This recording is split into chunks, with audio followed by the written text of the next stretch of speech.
Mesdames et messieurs, n'hésitez pas à nous rejoindre. Le Forum Interclimat de ce deuxième jour de Salon Interclimat débute avec une conférence. N'hésitez pas à venir nous rejoindre, vous asseoir, prendre place et ensuite discuter avec nos conférencières et conférenciers.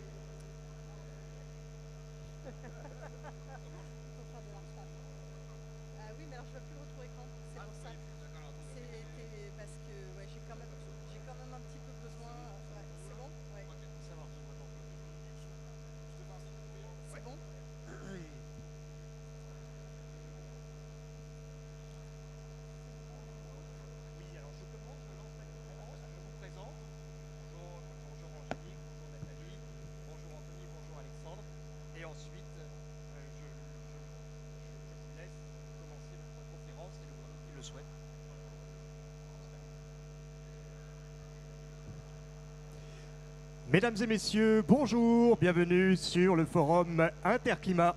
Au sein du Salon Interclimat, en ce deuxième jour de salon, nous avons ce matin une première conférence sur le thème du tertiaire au défi du climat. Évolution ou révolution pour l'ingénierie, c'est ce que nous allons découvrir avec nos intervenantes et nos intervenants aujourd'hui. Nous avons tout d'abord Angélique Sage avec nous. Angélique, vous êtes responsable technique au collectif F-Énergie. Bonjour Angélique. Bonjour. Et vous avez également à vos côtés Nathalie Chang, qui est directrice associée chez Bête Tribu Énergie. Bonjour Nathalie. Bonjour. Nous avons Anthony Roux qui nous accompagne également. Anthony, vous êtes responsable du pôle énergie pour Advenio. Bonjour. Bonjour. Et enfin, pour terminer, Alexandre Sevenet, vous êtes président de Nepsen. Bonjour. Merci de votre présence. Il ne me reste plus qu'à vous laisser la parole pour mener votre conférence. Nous nous retrouverons par la suite pour les questions-réponses. Bonne conférence à tous. Bonjour à toutes et à tous. Donc, je vais donc introduire cette conférence avec quelques petits rappels sur effectivement les défis qui attendent nos métiers d'ingénierie du bâtiment. Donc tout d'abord, c'est répondre à la stratégie nationale bas carbone que la France s'est fixée avec des ambitions très élevées, puisque l'objectif, c'est qu'en 2050, nos émissions de gaz à effet de serre ne soient en fait inférieures à notre capacité de les absorber. Et ça, c'est tout secteur confondu. Donc le bâtiment est bien entendu un des secteurs clés qui sera moteur dans la stratégie de cette décarbonation. Mais il y a également tous les autres secteurs comme l'industrie, le transport ou autres. Alors, avec un double sujet, un double défi, qui est que notre réchauffement climatique va induire, en fait, selon Météo France, en 2071-2100, des canicules qui vont être de plus en plus longues et avec des températures de plus en plus élevées. Donc on voit qu'effectivement, selon Météo France, d'ici une cinquantaine d'années, on pourrait avoir 2 à 3 mois de canicule aux alentours de 35 degrés. Donc il y a un véritable enjeu à concevoir des bâtiments plus résilients au regard du réchauffement climatique et également de prendre en compte les effets d'îlots de chaleur urbains qui vont bien entendu induire de l'inconfort supplémentaire. Alors pour cela, les pouvoirs publics ont en fait écrit très nombreux textes réglementaires liés à la performance énergétique et environnementale des bâtiments. Donc il y a les images des trois, textes phares, donc le bien connu diagnostic de performance énergétique, donc le DPE, avec sa petite étiquette de A à G, qui a été remis à jour uniquement pour les logements, et là qui s'adresse surtout qui à être moteur pour la rénovation des bâtiments, puisqu'il y a beaucoup d'exigences qui sont liées maintenant avec le DPE en termes pour booster la rénovation énergétique, donc logement. On a également le décret éco-énergie tertiaire dont vont vous parler tout à l'heure Anthony et Alexandre, donc avec certains, donc effectivement des caractéristiques très importantes, des exigences pour réduire la consommation du parc tertiaire, et puis le texte qui s'adresse essentiellement aux bâtiments neufs, mais pas que. On a le droit de l'appliquer aussi sur des rénovations importantes. C'est la RE 2020, donc la réglementation environnementale 2020. Puis après, on a plein d'autres textes autour qui ont été publiés. Mais on va dire, on n'a pas le temps de tout développer ce matin.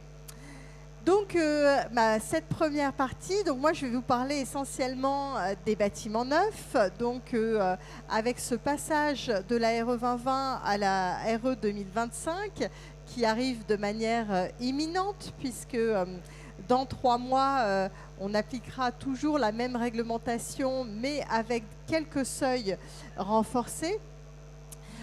Donc cette réglementation environnementale 2020, elle repose sur de nombreux textes qui ont été publiés et que j'ai donc rangés dans 4 familles. Donc vous avez déjà une famille de textes relatifs aux exigences, donc quels sont les seuils qu'on va effectivement demander à des bâtiments neufs, donc pour les maisons, les bureaux, les maisons, les immeubles collectifs, les bureaux et les bâtiments d'enseignement, ainsi que pour les constructions provisoires et petites surfaces, et puis aussi un texte sur les habitations légères de loisirs. Donc là, on a effectivement toutes les exigences. En parallèle, on a tout un panel de textes sur les méthodes, en fait, les différentes méthodes de calcul. Comment on calcule effectivement les différents indicateurs sur l'énergie, sur le confort d'été, sur le carbone. On a ensuite des textes sur les données environnementales.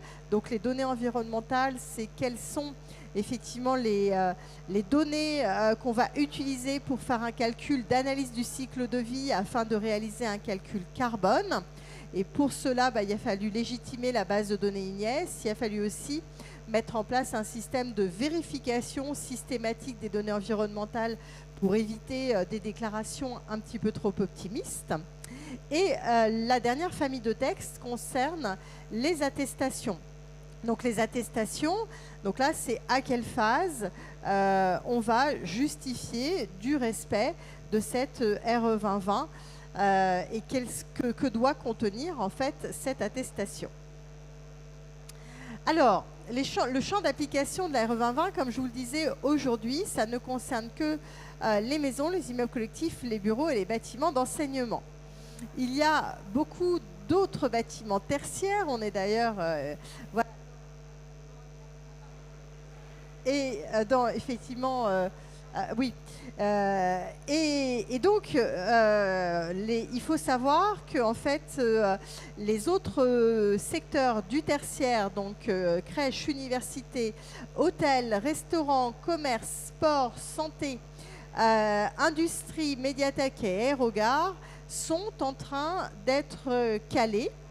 Les seuils sont en cours de calage. Il y a déjà eu des réunions de concertation qui ont été organisées par le ministère pour proposer à la profession différents niveaux de seuil.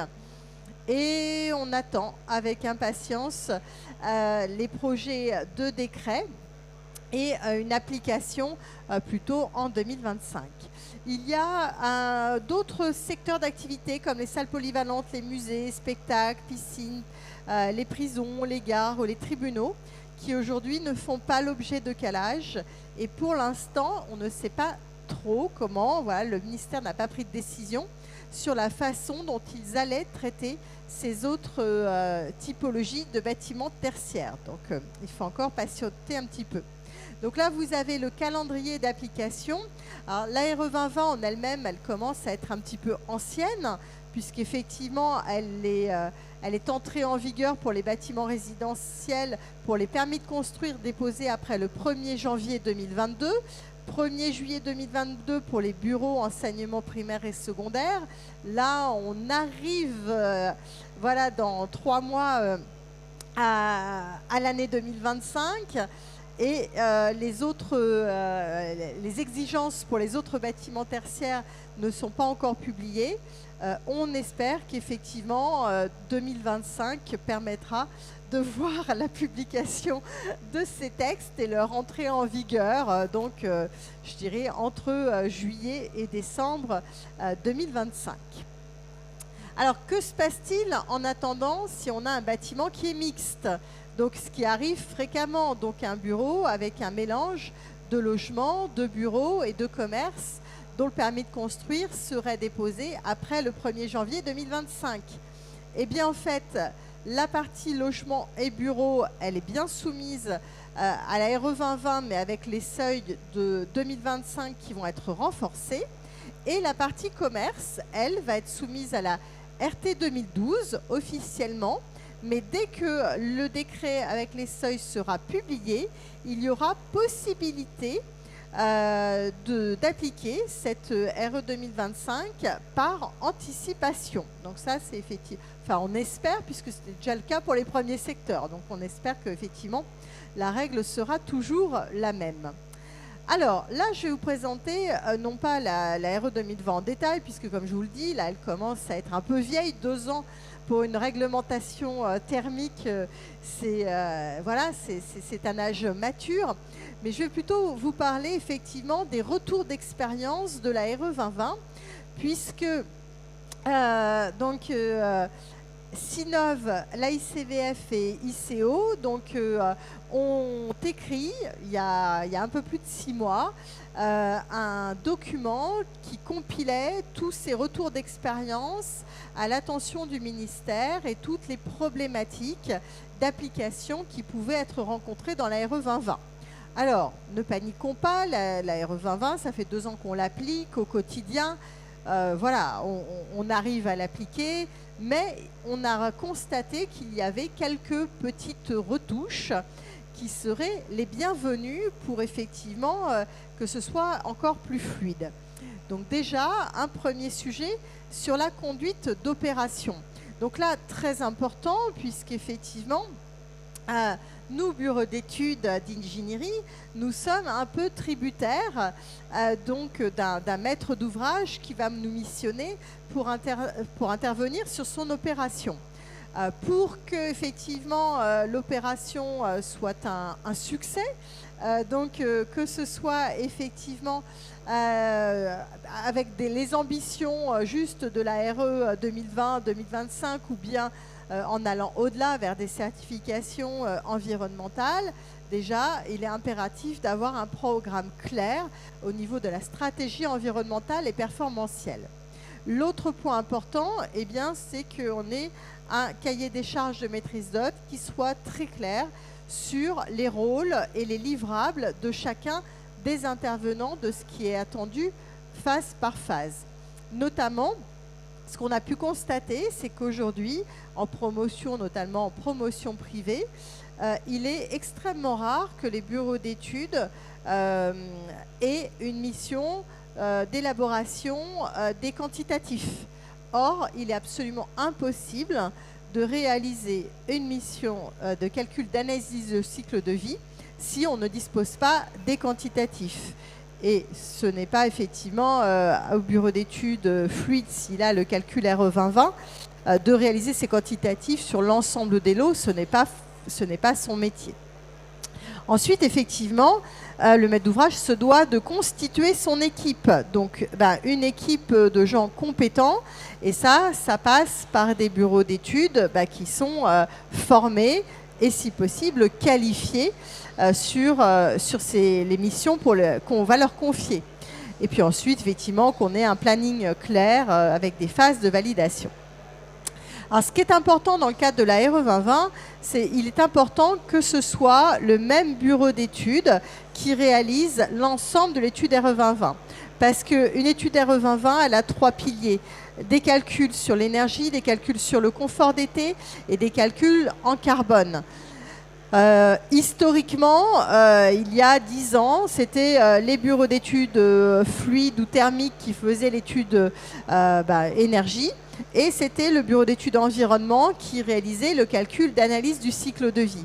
Sauf que le problème, c'est qu'aujourd'hui, on a des effets collatéraux entre les différentes prestations, quelque chose qui peut être très très bon sur la partie carbone, peut avoir un impact négatif, par exemple, ou sur le sujet du confort d'été ou vice-versa.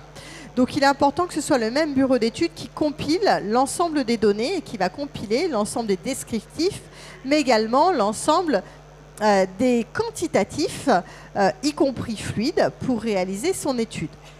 Donc la contribution qui a été faite par Sinov à ICVFI-CO dans le cadre de ces travaux, ça a été de dire, écoutez, au ministère, il y a un problème aujourd'hui parce qu'effectivement, il y a l'émergence de certains bureaux d'études low cost qui saisissent très peu de données dans les études, mais qui vont passer très peu de temps, et ça fait une distorsion de concurrence avec des bureaux d'études qui sont consciencieux et qui vont aller au bout de la démarche. Et donc, on demande à ce que les qualifications d'ingénierie au PQI, 1331, 1332 pour l'énergie et 1333 pour l'analyse du cycle de vie, soit obligatoire.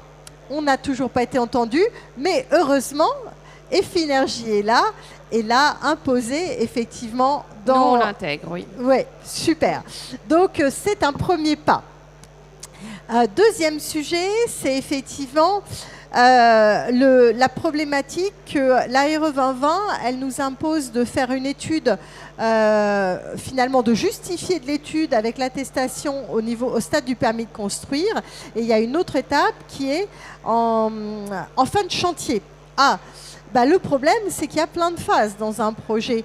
Et on s'aperçoit que historiquement, certains maîtres d'ouvrage confiaient des missions d'ingénierie uniquement jusqu'à l'élaboration du dossier de consultation des entreprises.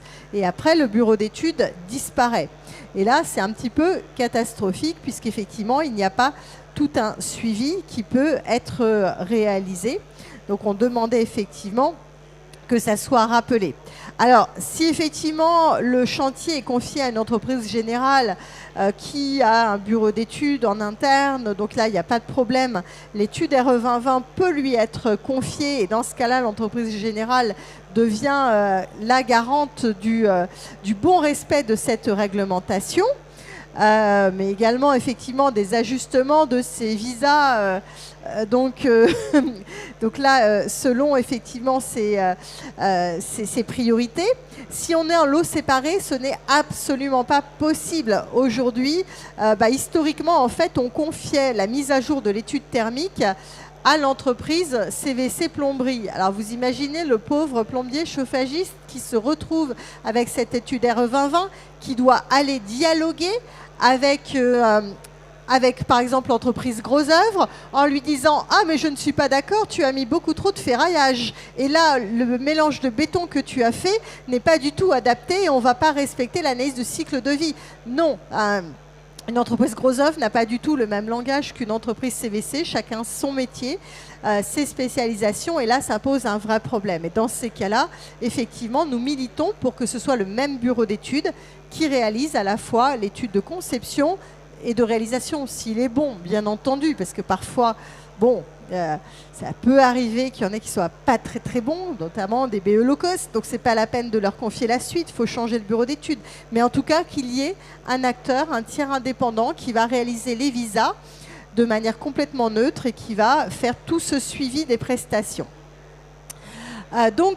Effectivement, on a signalé également une grosse difficulté de récupérer tous les bons de livraison, toutes les factures, les quantitatifs sur les chantiers pour pouvoir mettre à jour cette étude thermique, donc qui nécessite vraiment un suivi, une méthode pour pouvoir faire en sorte que l'étude finale soit adaptée.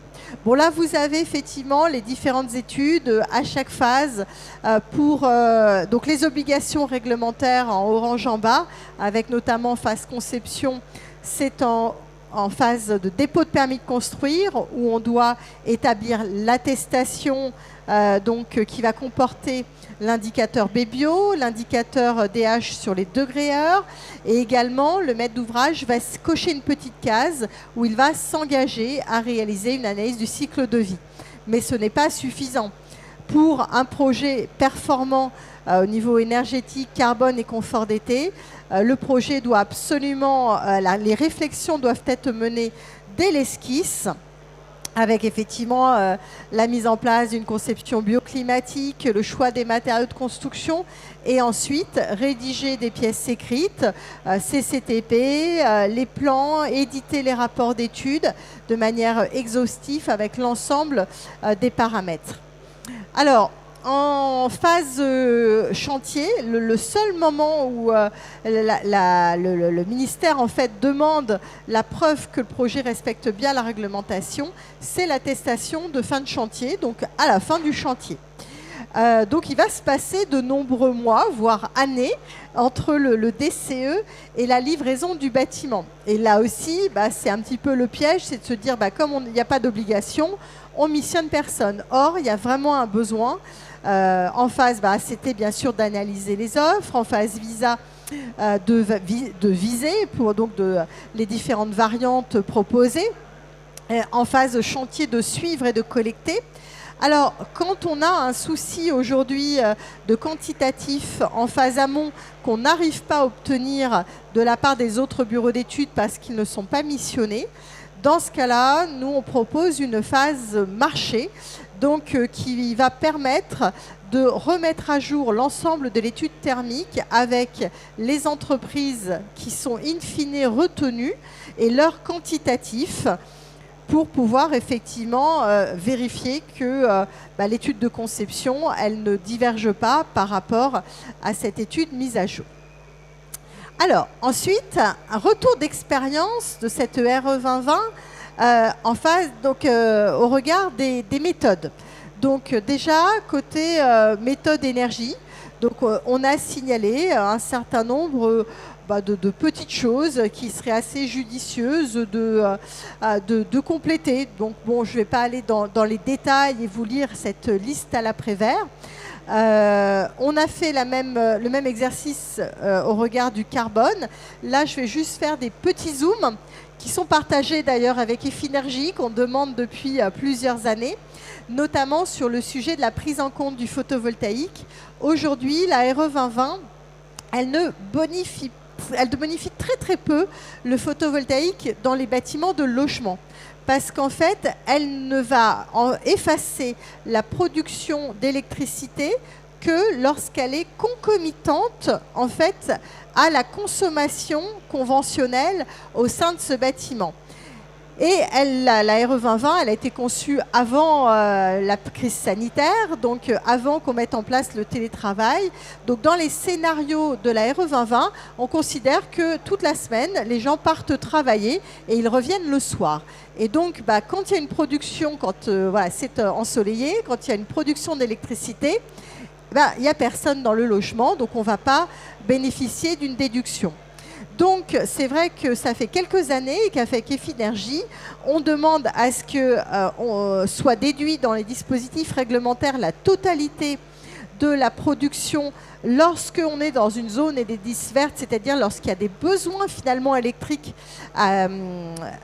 autour du bâtiment, que effectivement on limite lorsqu'on est sur des zones oranges, et puis effectivement dans ce cas-là pas de souci que l'export soit à zéro quand on est dans des zones rouges où finalement il n'y a pas de besoin aux alentours. Ensuite, quelques difficultés d'un point de vue carbone. Donc notamment, par exemple, aujourd'hui, la RE 2020, c'est plus favorable de mettre en place du bois tout neuf qui vient d'être coupé que de mettre en place du bois issu du réemploi.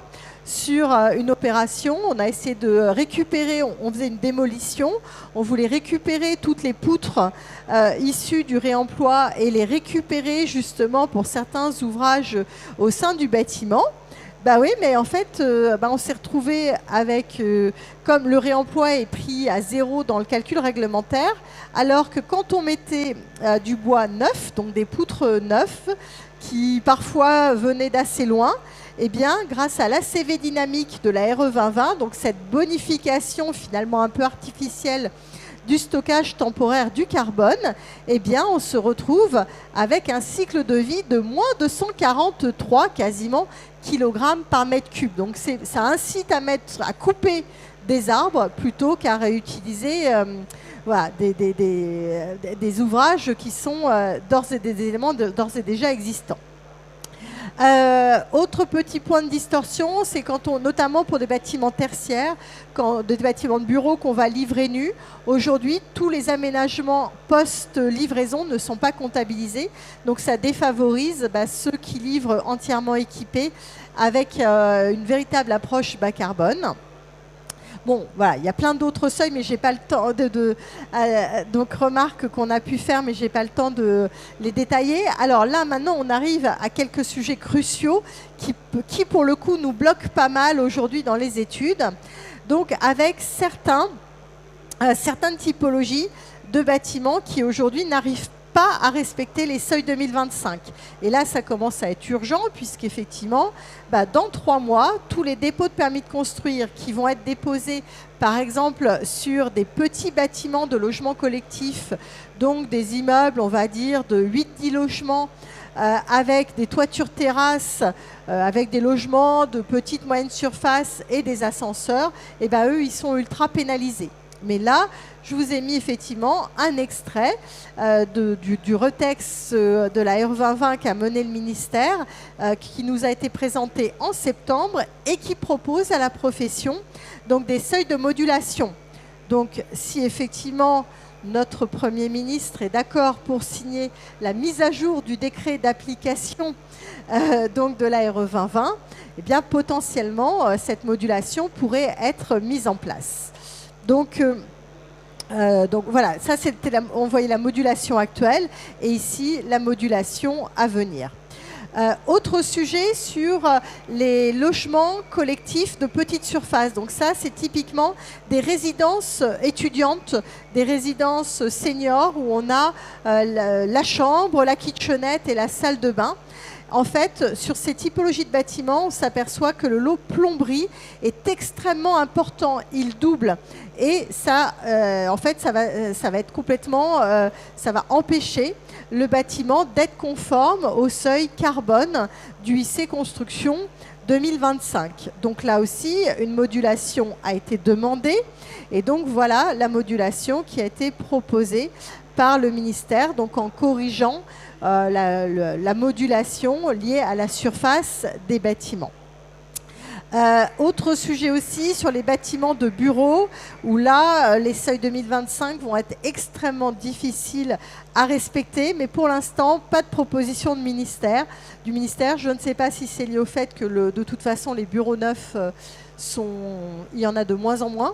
Donc c'est peut-être le fait que ce n'est pas un secteur qui est prioritaire. Je pense que c'est aussi lié au fait que dans l'observatoire, il y a très peu de bâtiments et donc pas très facile de faire du calage statistique. Mais en tout cas, voilà, on sait qu'on a un problème sur ce sujet. Petit problème également sur les maisons en bande qui sont raccordées à un réseau de chaleur, qu'il soit d'ailleurs vertueux ou non, puisque aujourd'hui, on ne bénéficie pas d'un coefficient de modulation pour les réseaux de chaleur urbains, contrairement aux immeubles collectifs. Donc là, il est effectivement prévu un assouplissement en fait, de l'exigence entre 2025 et 2027 pour les maisons justement qui seraient raccordées à ces réseaux pour pas que ce soit voilà, un problème rédhibitoire.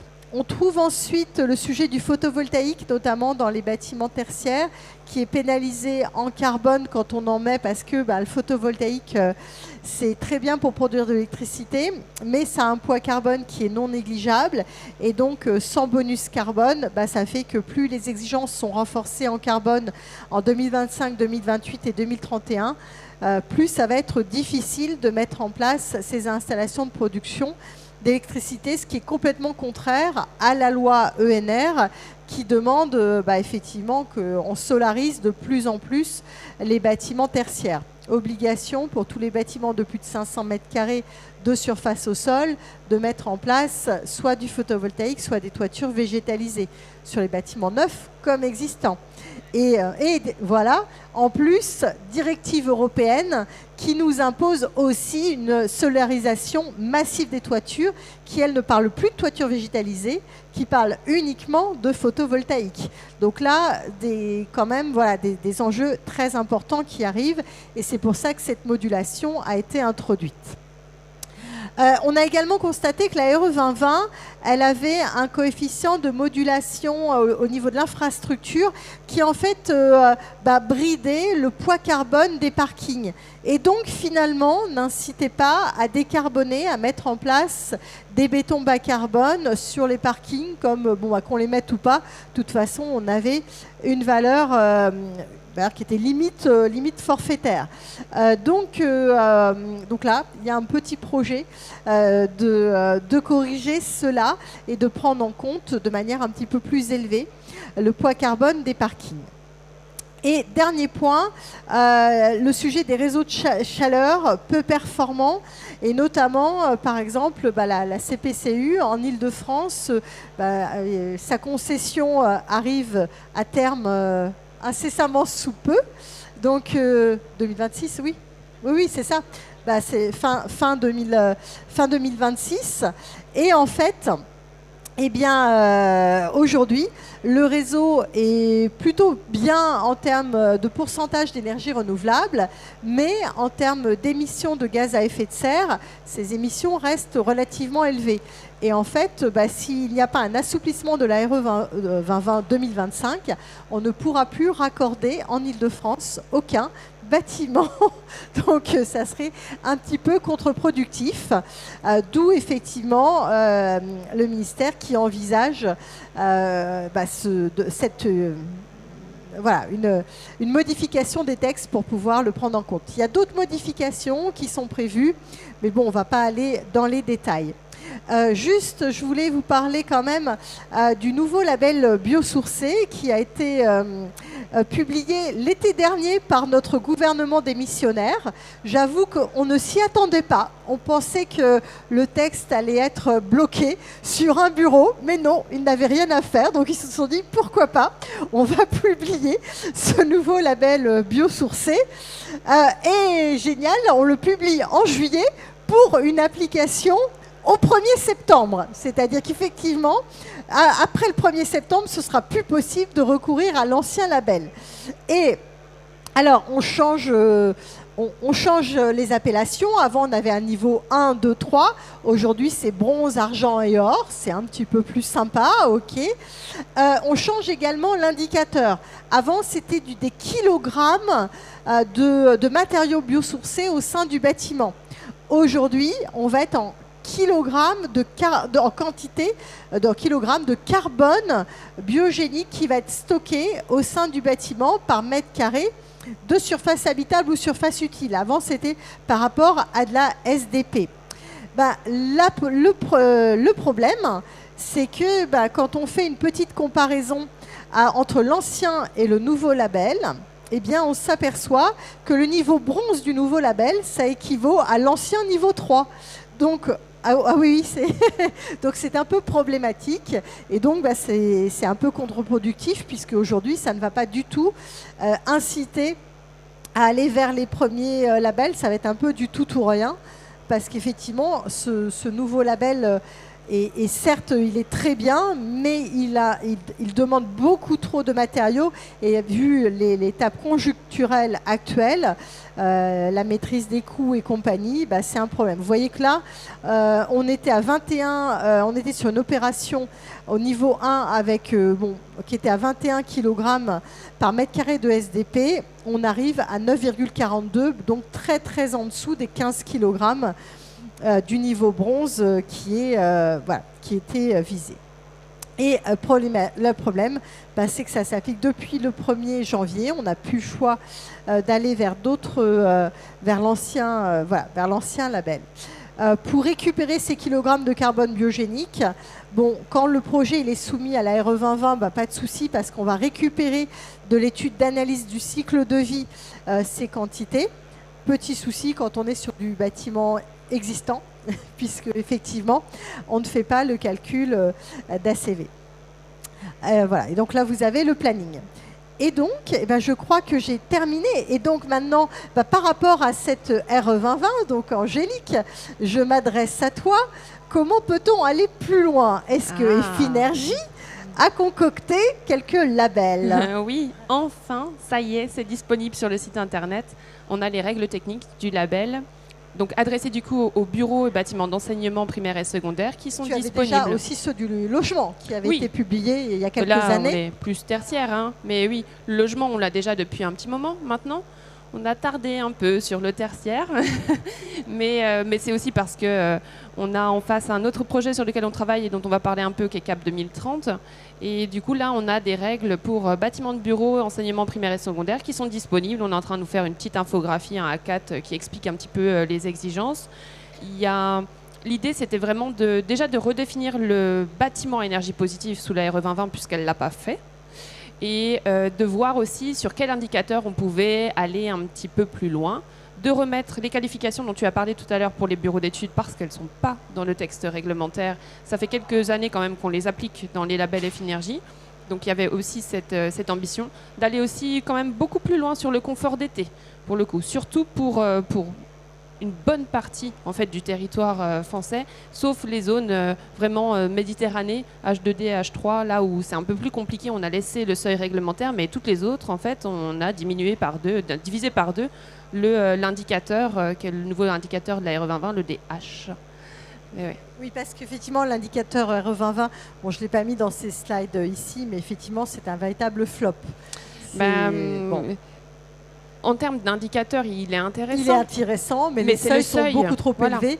En fait, le ministère a voulu un seuil unique, quelle que soit la zone climatique, la zone géographique. Or, le problème, c'est qu'effectivement, ce qu'on constate, c'est que les habitants dans le sud de la France se sont plutôt habitués à la chaleur et finalement souffrent moins d'une canicule avec les mêmes températures que des personnes du nord qui ne sont pas du tout habituées. Tout à fait. Et donc, la température ressentie, c'est le sujet du confort adaptatif, n'est pas du tout le même. Non, pas du tout. Et on se rend compte qu'il faut aller beaucoup plus loin sur cet indicateur dans les zones d'une bonne partie de la France, finalement, sauf contour méditerranéen. Alors, donc peut-être sur les labels tertiaires, Effinergie va introduire la notion d'énergie positive. Donc ça, c'est le point important. Donc avec l'incitation au recours à des énergies renouvelables et notamment de production. Tu l'as dit tout à l'heure, la directive européenne, elle nous pousse à ça. C'est-à-dire qu'elle dit quand même assez clairement que tout ce qu'on consomme, va falloir réussir à le compenser. Donc on nous oriente clairement vers une production sur site qui compense, qui nous reste de consommation finalement. Donc on accompagne aussi vers cette notion-là. Au départ, dans l'historique, la RE 2020 devait définir aussi ce BPOS, parce que si vous vous rappelez, l'expérimentation qu'on avait sous la RT 2012, l'expérimentation E+C-, définissait déjà des niveaux de bâtiments à énergie positive. Oui, tout à fait. Ouais. Sauf qu'ensuite, ça a un peu disparu. Donc, parce que Effinergie ne fait pas des labels pour faire des labels. Enfin, je veux dire, si on n'a plus notre place parce que tout est dans la réglementation, on serait aussi très content. Mais il y avait notamment cette définition du bâtiment à énergie positive qui n'existait plus. Donc il fallait redonner parce qu'on sait très bien que l'Europe va nous pousser aussi à ça. Donc on va dans cette direction. Et ce qu'on nous demande, notamment par la loi APER, d'avoir ou du photovoltaïque ou bien de la végétalisation, on sait qu'il va falloir pousser quand même à avoir de la production sur site. Donc il faut aller vers ça. Mais alors on a fait...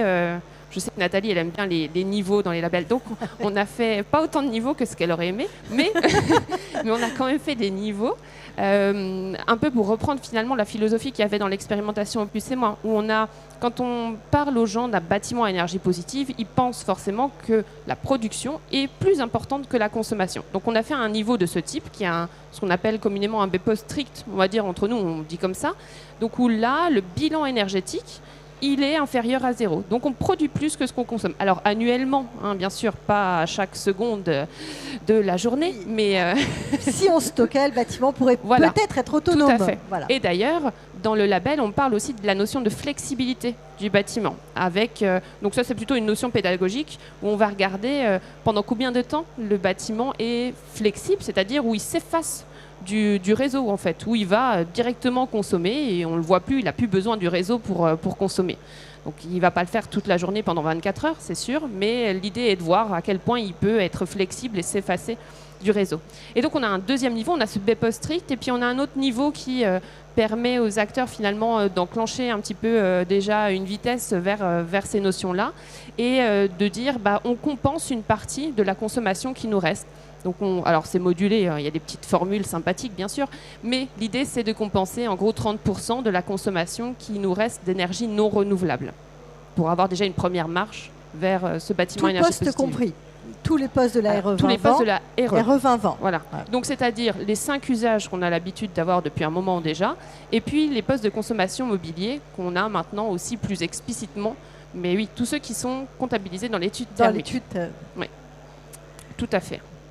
Bon, et donc en fait ce label il est très important parce que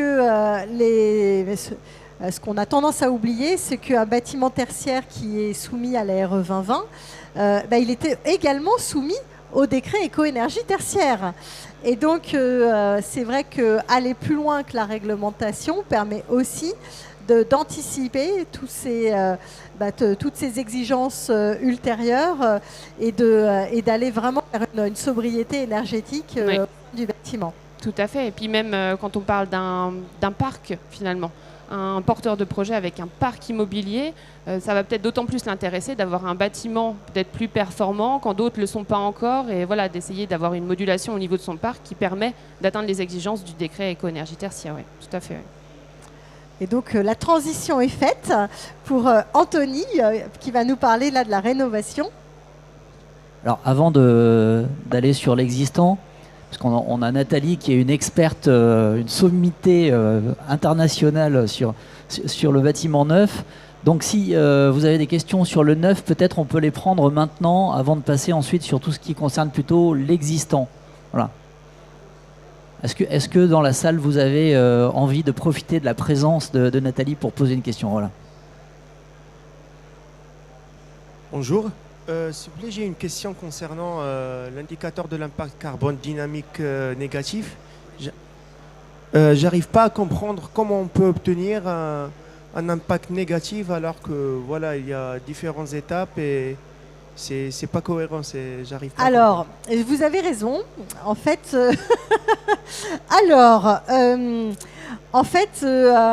quand on faisait les calculs carbone selon le label E+, C-, on utilisait une méthode d'ACV, d'analyse du cycle de vie statique. C'est-à-dire qu'on faisait un calcul très simple, quantité de matériaux fois le poids de la donnée environnementale, multiplié par la durée de renouvellement, parce qu'on considère que le bâtiment, il va durer 50 ans, il a une durée de vie de 50 ans. Et ça, c'était l'ACV statique, et on n'avait jamais de valeur négative. Quand la RE 2020 a été conçue, heureusement qu'on n'a personne de la DHUP aujourd'hui. La DHUP a eu beaucoup de pression du ministère de l'Agriculture avec quelqu'un qui était anciennement au logement, M. Julien de Normandie, qui affectionnait particulièrement le bois dans la construction des bâtiments. Et donc, ils ont eu un mot d'ordre qui était « il faut absolument promouvoir le bois dans la construction, c'est impératif ». Pour cela, la DHUP a demandé au CSTB une petite formule magique. Et donc, ils ont appliqué un coefficient de... en fait, on va multiplier par environ 0,06 toutes les émissions carbone en fin de vie. Et donc, comme le bois, en fait, pendant toute sa croissance, il absorbe énormément de carbone. Pour la pose, il y a très très peu de carbone, mais le bois, en fin de vie, va relarguer beaucoup de carbone. Et quand on applique la méthode d'analyse du cycle de vie, enfin le coefficient de pondération dynamique, on va multiplier la fin de vie au bout de 50 ans par ce coefficient d'atténuation qui va faire qu'on va se retrouver en négatif. Voilà,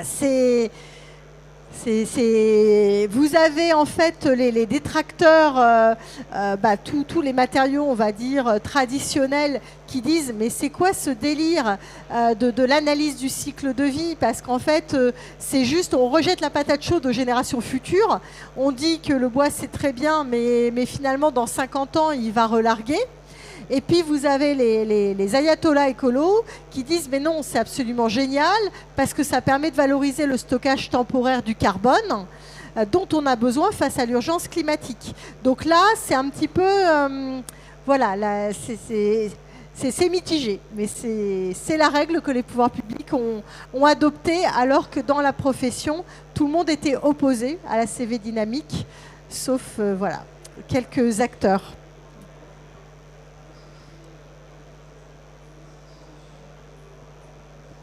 Est-ce qu'il y a d'autres questions? Vous voyez, vous pouvez être pointu dans vos questions, il n'y a pas de problème, il y a du répondant. Non, c'est bon. Alors on est pas mal, on est aux couleurs des JO, vous avez vu, ça rappelle des souvenirs un peu positifs. Là, il manque juste le jingle, ça aurait été bien, la régie, là, de mettre un petit jingle pour que toute l'assemblée présente au Forum Interclimat nous rejoigne. Donc c'est Anthony qui va continuer. Donc maintenant, on va parler du dispositif éco-énergie tertiaire, souvent appelé décret tertiaire. Et notamment du rôle des bureaux d'études pour aider les maîtres d'ouvrage à le respecter. Merci Alexandre. Bonjour à tous. Effectivement, moi je vais vous parler du dispositif éco-énergie tertiaire, mais faire un focus un peu plus précis sur l'influence et l'impact de l'usage sur l'atteinte des objectifs, que ce soit pour les bâtiments neufs, les rénovations ou les bâtiments en exploitation.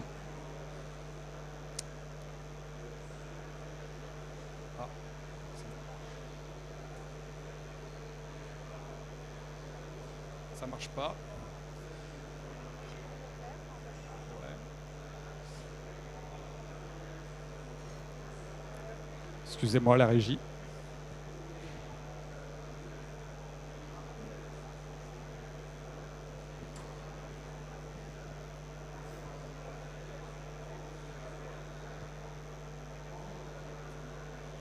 Petit problème technique, désolé. Ah voilà, parfait. Merci beaucoup. Alors, commençons par une définition du décret tertiaire. J'imagine que vous le connaissez tous très bien. Il va tout d'abord concerner tous les bâtiments ou ensemble de parties d'un bâtiment à usage tertiaire supérieur à 1000 m² de surface de plancher. Ce qui va être pris en compte dans la vérification de l'atteinte des objectifs, c'est toutes les consommations énergétiques facturées. La notion de facturé est importante parce que, effectivement, si on a des panneaux solaires photovoltaïques en autoconsommation, évidemment, ça ne sera pas pris en compte. En tout cas, ça sera valorisable dans le cadre du décret tertiaire. On peut déduire les consommations des bornes de recharge et on va avoir deux types d'objectifs. Soit un objectif qu'on appelle en valeur relative, donc moins 40, moins 50, moins 60% en 2030, 2040, 2050 par rapport à une année de référence comprise entre 2011 et 2020. Ou soit l'atteinte d'un seuil en valeur absolue. J'y reviendrai par la suite. L'objectif, il est à atteindre par entité fonctionnelle assujettie. Une entité fonctionnelle assujettie, c'est un ensemble, un couple entre propriétaires et locataires au sein d'un bâtiment. On va avoir autant d'entités fonctionnelles assujetties qu'on aura de locataires et de propriétaires dans le bâtiment. Si on regarde les objectifs sur ce schéma du décret tertiaire, on va partir d'une situation de référence, comme je l'ai dit, entre 2011 et 2020. On va regarder tous les ans où est-ce qu'on en est en termes de consommation énergétique, et puis on va pouvoir viser deux typologies d'objectifs. Soit la valeur relative, donc les moins 40%, soit la valeur absolue. La valeur absolue, elle est composée de deux éléments. La composante CVC, qui va être uniquement dépendante de sa localisation, de sa zone géographique et de son altitude. Et puis une composante use, qu'on appelle use, qui va dépendre de l'intensité d'usage qui est fait dans les activités des bureaux, des bâtiments.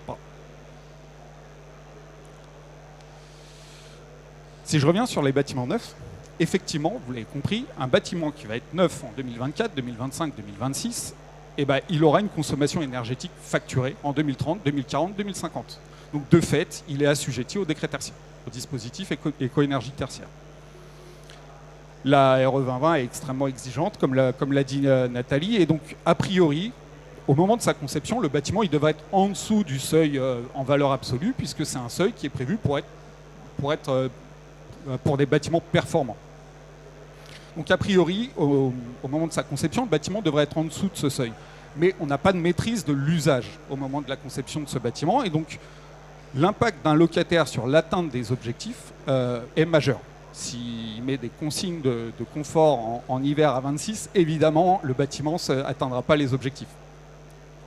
Et donc, pour garantir l'atteinte des objectifs du dispositif éco-énergie tertiaire, ces locataires, les occupants, seront donc des acteurs clés pour l'atteinte de ces objectifs. Et on a tout un tas d'outils et de dispositifs pour les impliquer dans la boucle, à travers les baux verts, les comités verts, ou même la sobriété énergétique.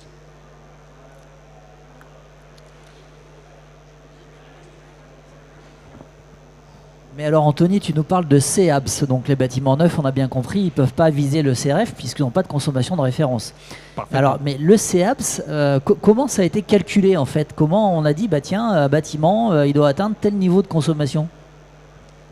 Alors, comme je l'ai dit, le CEABS, il a été calculé à partir de deux composantes. Une composante de localisation et une composante d'usage.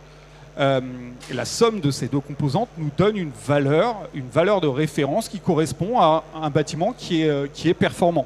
Et ce CEABS, il est déterminé pour chaque catégorie de bâtiment. Ah oui, donc un hôpital ne va pas avoir la même chose qu'un restaurant, qu'un commerce, que des bureaux, c'est ça? Exactement. Et au-delà de ça, il y a la catégorie principale et la sous-catégorie. On va distinguer au sein d'un bâtiment de bureau un niveau de consommation sur des bureaux cloisonnés, des bureaux en open space, des salles de réunion, et même des RIE, des auditoriums. Chaque sous-catégorie de bâtiment aura son propre CEABS. Et la moyenne de tous ces CEABS donne la CEABS à l'échelle du bâtiment. Et les chiffres, ils ont été choisis comment? Excellente question. Ils ont été choisis sur la base des moyennes des bâtiments performants pour déterminer effectivement cette consommation CEABS. Et elle sera revue, ce CEABS sera revu toutes les décennies. Donc là, on a le CEABS 2030. On n'a toujours pas le CEABS 2040 ni 2050 parce qu'il sera ajusté en fonction du retour d'expérience des données qu'on va recevoir à travers les différentes déclarations sur la plateforme Opérate pour vérifier l'atteinte des objectifs du décret tertiaire. Donc quelque part, un maître d'ouvrage, un propriétaire de bâtiment tertiaire, il a le choix entre aller cibler une valeur qu'il connaît à l'avance ou alors essayer de diminuer le plus possible sa consommation, c'est ça? Exactement. Et là, c'est là la difficulté.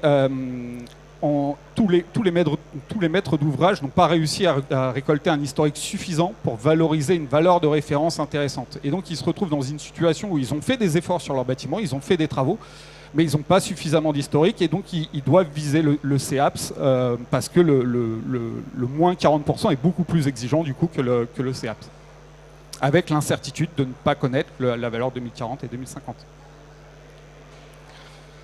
Donc effectivement, on va avoir deux typologies de bâtiments aujourd'hui. Des bâtiments qui sont assez performants, qui ont soit atteint l'objectif, soit qui sont pas loin de l'objectif. Et donc dans ce cas-là, les bâtiments, les principaux plans d'action qu'on va mettre en place, ça va être de pilotage efficace des systèmes ou évidemment l'usage et à travers la sobriété. Et puis des bâtiments qui vont nécessiter une rénovation un peu plus importante, voire lourde, pour atteindre les objectifs 2030, 2040, 2050. Et donc dans ce cas-là, dans ce cadre-là de rénovation lourde, on va chercher à viser l'échéance la plus lointaine. On n'a pas envie de faire des rénovations tous les 10 ans, ou moins, et donc on va chercher à viser des 2040 ou 2050, avec l'incertitude justement des CEABS qui ne sont pas connus sur les différentes typologies de bâtiments. Les différents leviers d'action possibles pour atteindre les objectifs, ils sont de 4 natures. On va avoir l'enveloppe, alors l'augmentation de l'isolation des parois, le remplacement des menuiseries, etc. On va avoir les systèmes, donc l'amélioration des rendements des systèmes. le raccordement au réseau urbain. D'ailleurs, petite parenthèse, dans le cadre du décret tertiaire, le raccordement au réseau urbain est valorisable. C'est-à-dire qu'on applique un coefficient sur l'énergie consommée sur les réseaux de chaleur et les réseaux de froid. Le remplacement des systèmes vétustes, évidemment, et l'intégration d'ENR, comme je l'ai dit, toute énergie renouvelable autoconsommée n'est pas facturée et donc n'est pas prise en compte dans les consommations des décrets tertiaires. Le pilotage, qui est un levier important avec l'optimisation du pilotage des systèmes, l'installation, la rénovation des GTB, qui fait le lien d'ailleurs avec le décret BACS, qui est un des outils ou une des réglementations associées qui permet d'atteindre aussi les objectifs du décret tertiaire. Et puis on a de plus en plus de solutions, j'imagine qu'il y en a même ici, de pilotage automatisé des bâtiments, avec des interconnexions sur la GTB, auxquelles on ajoute des algorithmes, la météo prédictive, pour piloter le plus finement et de façon le plus efficace possible les bâtiments. Et puis enfin l'usage. Avec la sobriété énergétique, on en a beaucoup parlé au moment du Covid, mais également l'intensité d'usage, et je voudrais m'arrêter un petit peu là-dessus. Je reprends le même exemple que tout à l'heure. On a un bâtiment standard parisien, bâtiment de bureau, avec des facteurs d'intensité d'usage qu'on appelle étalons, donc standard. Standard, ça veut dire du 18 mètres carrés par surface de poste, une occupation de 12 heures par jour sur la semaine, et un taux d'occupation à 70%. Et si on modifie ne serait-ce qu'une de ces valeurs, la densification des bureaux, on passe de 18 à 10 mètres carrés, on se rend compte que le fameux CEAPS, il passe de 107 à 145 kWh par mètre carré par an. Alors oui, vous allez me dire, on va densifier les bureaux, on va augmenter les consommations liées à la ventilation pour l'air hygiénique, liées à la climatisation en été. Mais l'impact en surconsommation de cette densification n'a rien à voir avec l'augmentation de l'objectif. Donc je ne dis pas que c'est ce qu'il faut faire, je dis que dans la construction d'un plan d'action, et notamment dans le cadre de rénovation ou de penser au plan d'action, le côté usage doit être un élément important à prendre en compte également. Mais alors ça veut dire que tous les bureaux qui sont vides le vendredi maintenant avec le télétravail, ça va être d'autant plus compliqué d'atteindre les objectifs du dispositif éco-énergie tertiaire. Exactement, et merci pour la question, tu fais le lien avec le slide suivant. Si on regarde effectivement... C'est bien fait quand même. Si on regarde effectivement le côté amplitude horaire d'occupation des bureaux, donc comme je l'ai dit, les valeurs étalons, c'est 12 heures par jour sur 5 jours par semaine, avec un taux d'occupation à 70%. Donc effectivement, des bureaux qui sont occupés à 70% de la semaine. Si on modifie ces valeurs étalons-là et qu'on passe à 14 heures par jour, en règle générale, les pilotages, il y a un peu de marge avant et après, et au final, les systèmes ils sont mis en mode confort, même potentiellement plus de 14 heures par jour, et qu'on passe à 90% du taux d'occupation des bureaux. C'est-à-dire qu'on a une meilleure gestion de l'occupation de nos locaux, on passe en flex office, on passe en bureau tournant, et on va utiliser un peu plus les bureaux, et ben on voit que l'objectif il passe de 107 à 133. Et que c'est du coup un levier de plus, au-delà des travaux sur l'enveloppe, les systèmes, le pilotage, on a un autre levier qui est, on va jouer avec l'usage, jouer entre guillemets, on va modifier les habitudes d'usage pour nous faciliter l'atteinte des objectifs. Ça veut dire que le même bâtiment occupé par une banque ou par un bureau d'études, finalement, il n'aura pas le même droit à consommation, quoi. Alors exactement à la différence près qu'entre une banque et un bureau d'études, une banque va avoir des usages un peu plus effectivement intensifs, des horaires élargis et donc des modifications de ce fameux CEAPS pour lui faciliter l'atteinte de l'objectif. Ah oui, non, moi j'aurais dit l'inverse, hein. J'aurais dit qu'un bureau d'études, on travaille plus qu'un vrai banque. Mais bon. C'est vrai. Donc pour résumer les impacts de l'usage, la première des choses et le premier des conseils pour bien prévoir les objectifs du décret tertiaire, c'est de bien catégoriser les bâtiments. On a des catégories et sous-catégories, comme je l'ai dit. Et je conseille vraiment à tout le monde, à toutes les maîtrises d'ouvrage, de ne surtout pas laisser la catégorie par défaut, qui est la catégorie la plus exigeante. Ils ont mis des objectifs extrêmement élevés sur la catégorie par défaut pour pousser à faire le travail de déclaration au plus juste. Du coup, le corollaire, l'importance de la déclaration des facteurs d'intensité d'usage et au-delà de la déclaration, du suivi et de l'enregistrement. Si on veut atteindre le CEAPS avec des objectifs de facteurs d'intensité d'usage modulés, on doit enregistrer tous les facteurs d'intensité d'usage tous les ans et les déclarer sur la plateforme. Comme je l'ai dit, une réflexion du coup à mener autour de l'intensité d'usage dans les plans d'action, c'est un des éléments qui est pas trop pris en compte, pas trop intégré dans les réflexions des plans d'action et pour autant qui, comme je l'ai montré, peut avoir un impact assez fort. Et puis on a parlé effectivement de chaque catégorie et sous-catégorie qui ont leur propre facteur d'intensité d'usage. Sur le bureau, j'ai mentionné les 3, mais dans les autres catégories, on a d'autres facteurs d'intensité d'usage comme les hauteurs sous plafond, le nombre d'ouvertures de portes pour les logistiques, les températures de consigne, etc.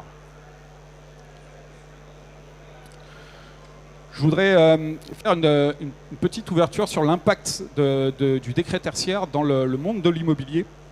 Parce qu'on se rend compte que le décret tertiaire n'est pas neutre sur ce monde, qui est d'ailleurs un petit peu en crise. On voit de plus en plus l'émergence en fait, de 2 catégories de bâtiments. On a des bâtiments qui sont performants, qui sont en dessous des objectifs, en dessous des seuils, et qui laissent la possibilité aux occupants, aux locataires, un usage souple, ou en tout cas, on leur laisse la liberté d'utiliser comme ils le souhaitent les locaux, sans pour autant que ça impacte sur l'atteinte de l'objectif. Et ça, on se rend compte que c'est de plus en plus valorisable en loyer. C'est-à-dire qu'on peut le propriétaire peut se permettre de remonter le loyer parce qu'on est déjà à l'objectif et qu'il peut faire, entre guillemets, ce qu'il veut. Et à l'inverse, on a des bâtiments sur lesquels il y a des plans d'action ambitieux qui sont menés, mais qui permettent d'atteindre tout juste l'objectif du décret tertiaire, et sur lequel l'occupant ou le locataire a un rôle essentiel à jouer par une utilisation vertueuse des bâtiments et du bâtiment, etc.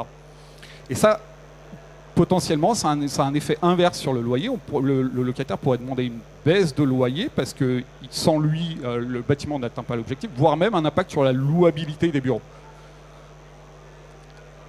Comme vous l'avez compris, du coup, un changement locatif a un impact fort aussi sur les objectifs du bâtiment décret tertiaire. On peut maîtriser les objectifs et les consommations pendant 5-6 ans. Et puis en 2028, on a un changement locataire, changement d'activité, changement d'usage. Un locataire qui a un usage beaucoup plus intensif, qui ne déclare pas ses facteurs d'intensité d'usage et on se retrouve en difficulté sur les atteintes des objectifs 2030. D'où la nécessité de partager les responsabilités avec le locataire, de l'informer, de le mettre dans la boucle plus tôt et d'utiliser des leviers comme les baux verts ou les comités verts. À la vente, la difficulté, c'est quand une maîtrise d'ouvrage souhaite acquérir un bâtiment, même s'il y en a de moins en moins des acquisitions, mais évidemment, il souhaite avoir une évaluation de la performance du bâtiment, une évaluation de la performance intrinsèque, pour la construction d'un plan d'investissement pour le mettre à niveau sur les différentes réglementations. Et là, il y a un élément qu'il maîtrise un peu moins, qui est effectivement l'occupation. Et donc, il peut se retrouver à acheter un bâtiment qui, du coup, ne sera plus aligné avec les objectifs 2030 en cas de changement de locataire. Et au-delà de ça, comme on l'a mentionné, comme on n'a pas de CEAPS 2040-2050, la construction d'un plan d'investissement pour mettre à niveau le bâtiment, il est très compliqué pour les échéances au-delà de 2030.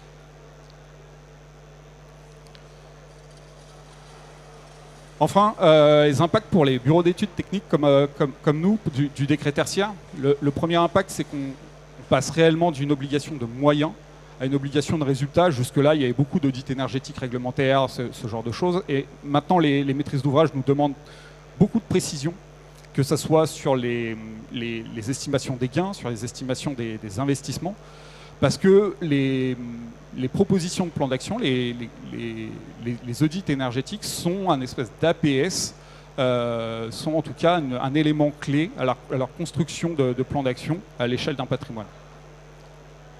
Au-delà de ça, les maîtrises d'ouvrage, ils sont de plus en plus demandeurs d'un accompagnement dans la durée, parce que l'audit est souvent une première étape dans la construction du plan d'action, mais pour se garantir l'atteinte des objectifs sur les différentes échéances, ils ont besoin de cet accompagnement dans la durée à travers des prestations comme le commissionnement dans le cadre de travaux de construction et rénovation, ou à travers des prestations d'énergie management pour s'assurer que la trajectoire du bâtiment est bien en ligne avec les objectifs 2030 et au-delà. Et puis, vous l'avez compris, c'est un décret qui est assez technique, qui est plein de formules un peu différentes par catégorie et sous-catégorie, et qui est au-delà de ça en constante évolution. On n'a d'ailleurs pas encore l'intégralité des valeurs absolues de toutes les catégories et sous-catégories des bâtiments. Et donc ils ont besoin d'être accompagnés pour maîtriser les futures échéances réglementaires. Malgré tout, je pense que c'est un bon levier à la massification des rénovations énergétiques dans un contexte où on a une crise de l'immobilier qui fait que les portefeuilles immobiliers ne bougent plus trop et sur lesquels on essaye d'augmenter la valeur intrinsèque des actifs en améliorant leur performance énergétique. Voilà, je crois que...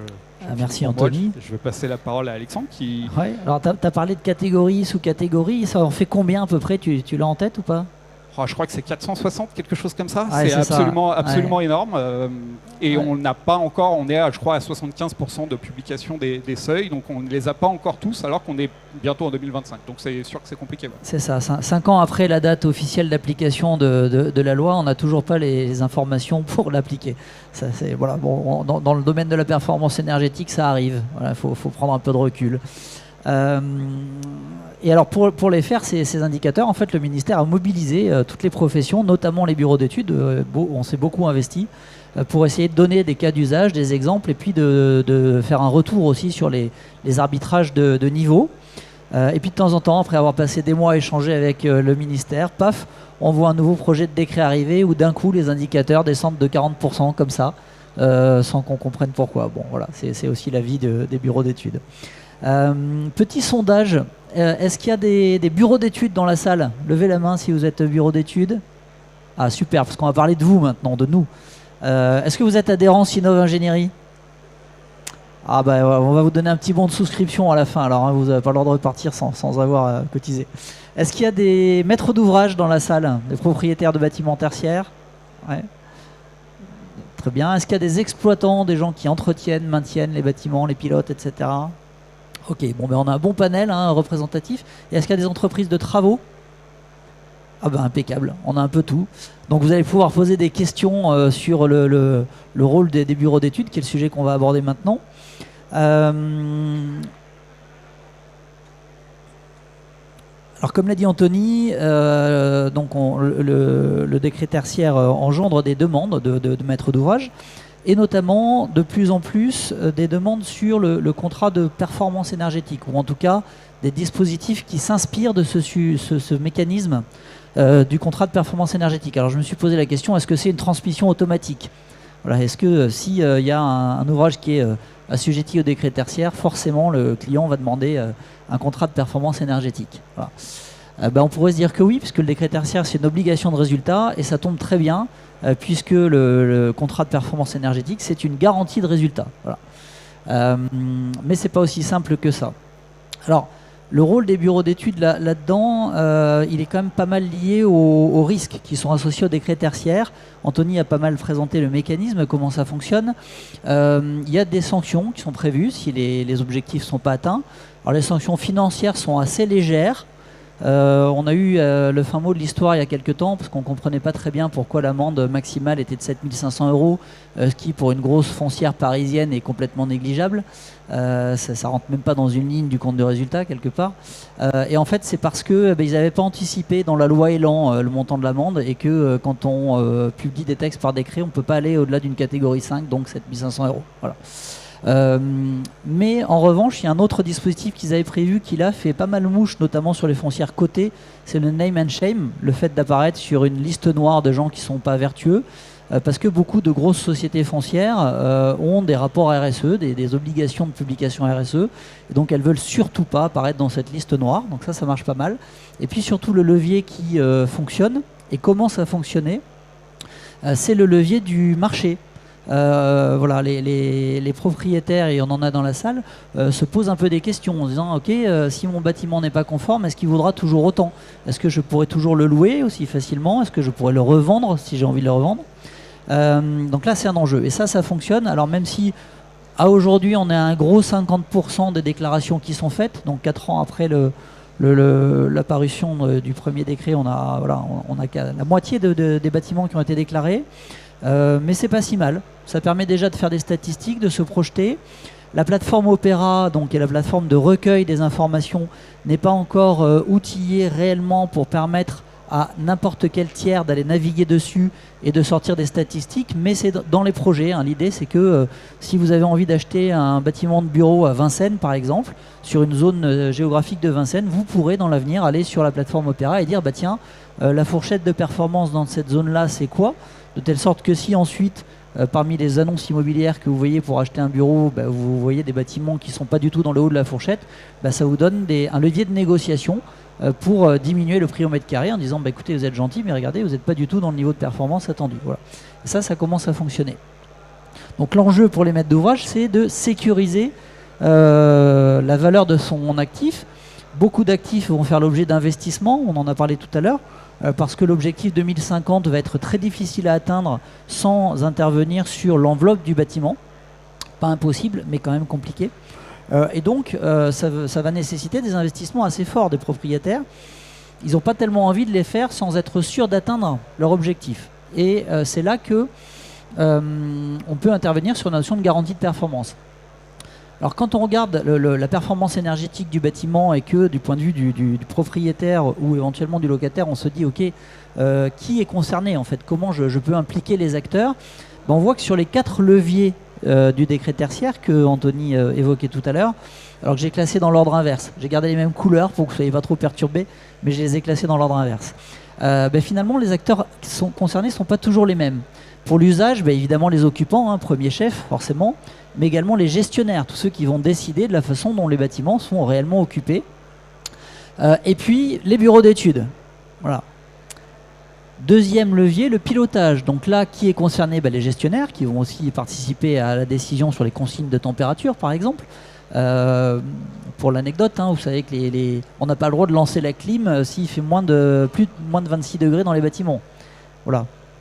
Donc vous verrez, la prochaine fois que vous rentrerez dans un bâtiment tertiaire, vous pourrez vous demander si effectivement la clim est lancée conformément à la loi ou pas. En fait, il n'y a pas de police de la climatisation, donc forcément c'est compliqué de mettre des amendes, même si la clim est lancée alors qu'elle ne devrait pas l'être. Et puis, bien sûr, les exploitants, on en a dans la salle, les exploitants pour la performance du bâtiment existant ont un rôle absolument fondamental.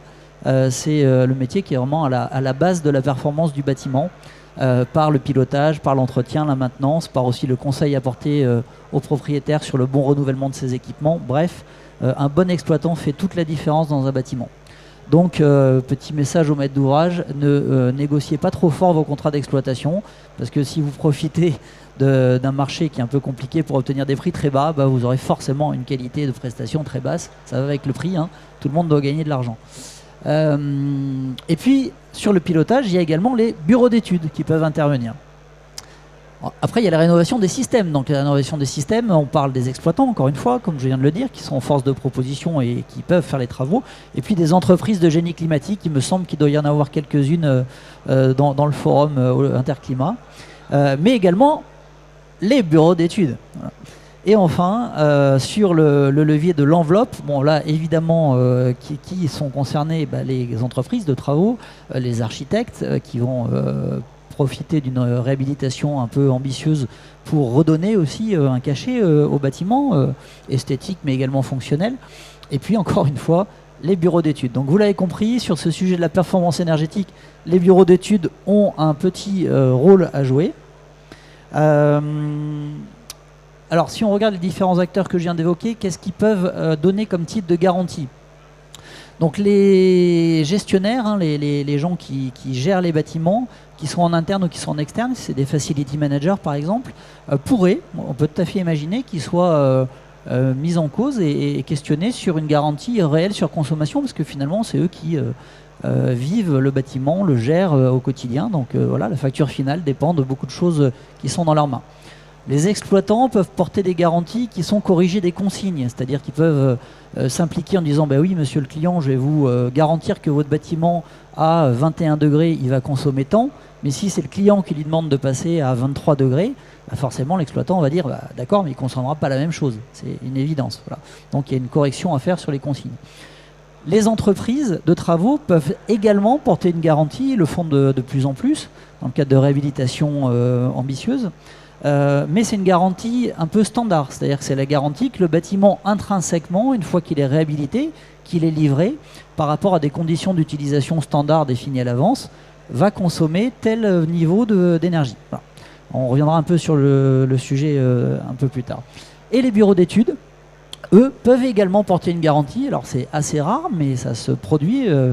Nepsen, mon bureau d'études, le fait. Il y en a d'autres qui le font également. Et là, c'est aussi une garantie qui est ajustée, ajustée des facteurs d'ajustement liés à l'occupation, des variables d'ajustement liées aux conditions extérieures, aux consignes de pilotage, etc. Mais on est outillé pour faire ça. Voilà. Alors, c'est quoi le rôle d'un bureau d'études par rapport à un bâtiment tertiaire et à quel stade il peut intervenir? Alors, il peut intervenir très en amont pour accompagner une foncière dans sa stratégie patrimoniale, pour accompagner donc un propriétaire de bâtiment dans la rénovation de son bâtiment via l'audit énergétique, par exemple. Il peut aussi aider, et là on est en plein dedans dans le décret tertiaire, sur l'optimisation. Anthony parlait d'audit énergétique avec les maîtres d'ouvrage qui posent de plus en plus de questions précises sur le résultat des audits. Alors tout ça n'est pas anodin, c'est parce qu'en fait on peut demander un certain nombre de modulations, on peut justifier d'un certain nombre de modulations qui vont corriger l'objectif à atteindre, mais pour ça il faut un dossier technique. Et il faut déposer un dossier technique. Ce dossier technique il doit être argumenté, détaillé, donc les bureaux d'études sont les meilleurs interlocuteurs pour aider les clients à faire un dossier technique sérieux qui va jouer sur les leviers économiques, techniques, réglementaires, etc. Tout ce qui permet de justifier que sur ce bâtiment-là, on ne saura pas atteindre le niveau de consommation auquel il devrait arriver. Voilà, je doute que le palais de l'Élysée, par exemple, en 2050, fasse 60% d'économie d'énergie. Sur l'accompagnement, donc c'était aussi un des éléments de la dernière diapo d'Anthony. Sur l'accompagnement au quotidien, alors l'accompagnement à l'usage via la sensibilisation, la formation, tous les actes de sobriété auxquels on commence à être sensible. L'accompagnement aussi via la formation. Il y a un certain nombre d'interlocuteurs, bureaux d'études, qui ont une offre de formation pour aider les gens à mieux comprendre comment bien piloter leur bâtiment et comment un bâtiment énergétiquement ça fonctionne. C'est un système, un bâtiment. Et puis également de l'accompagnement sur le suivi de consommation, l'energy management pour parler en termes plus modernes, ou le contrôle d'exploitation. Voilà, un bureau d'études peut avoir une casquette d'assistant maître d'ouvrage en contrôle d'exploitation. Il va falloir que je parle encore plus fort, j'ai l'impression, là les jeunes sont à fond à côté. Et puis bien sûr le métier le plus important des bureaux d'études, c'est la maîtrise d'œuvre. Chez Nepsen, c'est à peu près les 2/3 de l'activité, la maîtrise d'œuvre de rénovation, de réhabilitation, avec les étapes de conception et de direction d'exécution, la maîtrise d'œuvre à proprement parler, et puis des étapes extrêmement importantes en matière de performance énergétique, qui sont les étapes de réception et de commissionnement. Voilà. Donc les bureaux d'études, on vient de le voir, ils ont un rôle fondamental, et pourtant ils ont une présence très très faible dans les contrats de performance et dans les engagements de garantie de performance énergétique. Alors pourquoi ? D'abord parce que en matière de performance énergétique, c'est quand même compliqué de contrôler tous les facteurs. Voilà. Vous avez déjà des gens dans le bâtiment qui l'utilisent d'une certaine manière. Quand on fait des réhabilitations un peu performantes, on doit expliquer aux gens que non, il ne faut pas ouvrir les fenêtres 3 heures par jour comme ils le faisaient avant, parce qu'en fait le bâtiment maintenant il est ventilé, l'air il est renouvelé, il n'y a pas de problème. Tout est conçu pour qu'ils se sentent bien sans qu'ils soient obligés d'ouvrir les fenêtres comme ils pouvaient le faire avant. Les consignes d'exploitation. Si le jour où le technicien d'exploitation passe, vous avez le directeur d'activité qui a froid dans son bureau, il va lui demander de monter la consigne d'exploitation d'1 degré, et puis comme c'est le directeur, le technicien d'exploitation, il va dire oui monsieur, puis il va le faire. Voilà. Alors qu'en fait c'est probablement juste parce que c'est mal réglé, mal équilibré, et qu'on aurait pu intervenir un peu différemment. Vous avez les rendements des installations qui sont aussi pas faciles à vérifier. Alors une fois que l'installation a été livrée et posée, on peut prendre des points de mesure qui vont permettre effectivement de calculer le rendement et voir si le rendement réel qu'on observe est bien celui qui a été pris en compte dans les calculs théoriques. Voilà. Mais néanmoins, dans un rendement, vous avez 3 facteurs, le rendement de production, le rendement de distribution, le rendement d'émission, et tous ces facteurs-là vont intervenir sur le rendement final de votre installation technique. Sur l'enveloppe en elle-même, il y a deux éléments qui sont très difficiles à contrôler. Le premier, c'est la performance des matériaux et des produits. On a des fiches théoriques qui sont données par les fabricants, mais ces fiches, elles correspondent à des tests en laboratoire, dans des conditions optimales, où évidemment le fabricant va essayer d'obtenir le meilleur résultat possible, parce que ça fait partie de ses arguments de vente. Bon, et après, la production dans l'usine de fabrication, c'est pas la même chose. Voilà.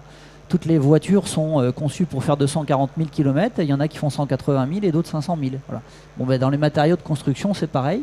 Donc ça a un impact aussi sur la réalité de performance qu'on peut observer derrière. Et enfin, le point le plus complexe probablement, c'est l'exécution des travaux, même si ça progresse énormément sur le sujet. Mais vous pouvez mettre un isolant bien cher, biosourcé, super performant, décider de manière très ambitieuse de mettre 5 cm de plus que ce qu'il faudrait, parce qu'en fait, comme ça vous êtes sûr de la performance, etc., etc., etc. Si lors de la pose, vous avez 2 mm entre vos deux plaques d'isolant qui passent, vous pouvez diviser par 3 la performance. Voilà. Donc l'exécution des travaux est un élément clé qui reste compliqué à surveiller, parce qu'on ne peut pas être derrière le dos et les bras de chaque personne qui intervient en phase travaux. Voilà. Donc ça fait partie des raisons qui expliquent que techniquement, il y a des bonnes raisons de se dire non, en fait, je ne peux pas garantir le résultat, je vais rester sur une obligation de moyens parce que techniquement, c'est trop complexe. Bon. Mais il y a d'autres raisons. Deuxième raison, c'est que c'est aussi complexe de faire la mesure et la vérification. Parce que on ne peut jamais instrumenter un bâtiment aussi bien qu'il le faudrait pour avoir toutes les données dont on a besoin pour être sûr de sa performance. On ne va pas mettre des petits capteurs de contact sur toutes les fenêtres pour calculer le nombre d'ouvertures de fenêtres et la durée des fenêtres. On ne va pas mettre des capteurs de température dans toutes les pièces parce que ça peut donner des informations sur la vie privée des gens qui peuvent être parfois embêtantes. Voilà, les bureaux ne sont pas prévus pour certaines activités que vous pouvez assez facilement déceler avec des captures de température. Et donc tout ça, ça a un coût, la mesure et vérification. Et dans un projet global, on optimise ce coût-là. Donc de toute façon, on n'a jamais toutes les données dont on a besoin.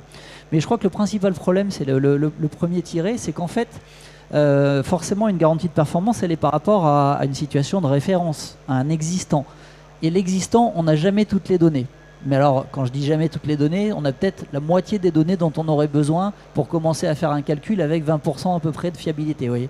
C'est-à-dire que quand on s'engage sur un contrat de performance énergétique avec une situation de référence, de toute façon, on prend un pari avec un certain niveau d'incertitude. Voilà. C'est d'ailleurs assez amusant parce qu'à un moment donné, sur le sujet de contrat de performance énergétique, il y avait des séminaires, des colloques sur quel est l'outil logiciel le plus performant pour être sûr de calculer le bon niveau de performance après travaux.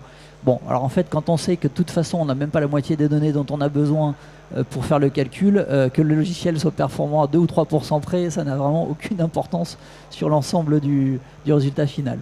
Voilà. Et puis, un bureau d'études, c'est pas présent sur le site. Voilà. Et ça, c'est un point de complexité, parce que quand même, ceux qui connaissent le mieux le bâtiment, qui savent comment il est utilisé, comment il fonctionne, c'est ceux qui sont vraiment présents sur le site. Donc quand on est à distance, ça rend plus compliqué le fait de garantir la performance. Puis après, il y a aussi tous les calculs d'ajustement. Dans une équation de performance, on peut négocier l'impact des variations et des ajustements. Et là, il y a deux difficultés. La première, c'est que c'est toujours une négociation. Donc forcément, il y a d'autres leviers que les leviers techniques qui rentrent en compte. Il y a des leviers financiers. Donc in fine, on peut se retrouver sur des résultats qui ne correspondent pas réellement à la réalité. Et puis la deuxième difficulté, elle est beaucoup plus physique. C'est qu'en fait, tous les logiciels de calcul qu'on utilise fonctionnent dans des intervalles de confiance définis. Et quand vous prenez un bâtiment qui a un niveau de consommation assez élevé et que vous divisez par 2 ou par 3 sa consommation pour arriver à un résultat après travaux très ambitieux, finalement, il ne se situe plus dans le même intervalle de confiance. Et donc les équations thermiques, énergétiques, tout le système d'équations qui est derrière n'a pas le même niveau de validité. C'est compliqué. Donc même d'un point de vue physique, au niveau des phénomènes et de la façon dont ces phénomènes sont imbriqués, il peut y avoir des différences sur le résultat final. Voilà. Et puis un autre élément, c'est qu'il y a un risque qui est complètement disproportionné. Voilà, un bureau d'études, en gros, quand il est bien payé, il va prendre 10% du coût des travaux. Ça, c'est quand vraiment il est très bien payé. C'est plutôt entre 6 et 10% dans la vraie vie. Si c'est lui qui porte la garantie et que derrière le client lui demande de mener les travaux pour ramener le bâtiment au niveau de consommation auquel il devrait être, forcément, la marge qu'il a dégagée sur sa prestation, elle couvre même pas quelques pourcents du coût nécessaire. Donc ça, c'est compliqué. Les propositions d'assurance sur le sujet sont encore limitées. Donc ça, c'est un sujet qu'on va creuser après pour mes confrères bureaux d'études. Mais il faut que les maîtres d'ouvrage et tous les partenaires impliqués sur ce sujet le sachent aussi. Voilà, on a beaucoup de maîtres d'ouvrage sur des contrats de performance énergétique ou des marchés publics globaux de performance, des MPGP, qui demandent une assurance performance énergétique. Et en fait, ça n'existe pas beaucoup. Surtout des vraies assurances de performance énergétique qui vont réellement garantir et couvrir l'obligation contractuelle de résultat. Voilà. Et enfin, sur le pourquoi du comment les bureaux d'études vont peu sur ce sujet de garantie de résultat, c'est aussi qu'ils n'ont pas l'expérience, en fait, ils ne savent pas faire. Et à un moment donné, il faut se lancer, il faut prendre le risque d'y aller. Et puis ensuite, il faut effectivement construire un plan de formation. Il faut que les gens apprennent. Alors ça, c'est la slide d'après. Mais bon, voilà, ils ont un manque d'expérience parce que classiquement, les bureaux d'études fonctionnent en silo. Vous avez un bureau d'études thermique, un bureau d'études CVC, un bureau d'études électricité, etc. etc. Et la performance énergétique, c'est un enjeu global. Donc ça s'accommode assez mal d'intervention d'experts en silo. Il faut avoir quelqu'un qui soit capable d'avoir une vision globale des enjeux et du sujet, un peu comme un entraîneur d'une équipe de sport, quoi, hein. Une équipe de foot, vous n'allez pas mettre 11 attaquants dans une équipe de foot. Il faut mettre à chaque poste la bonne solution. Voilà.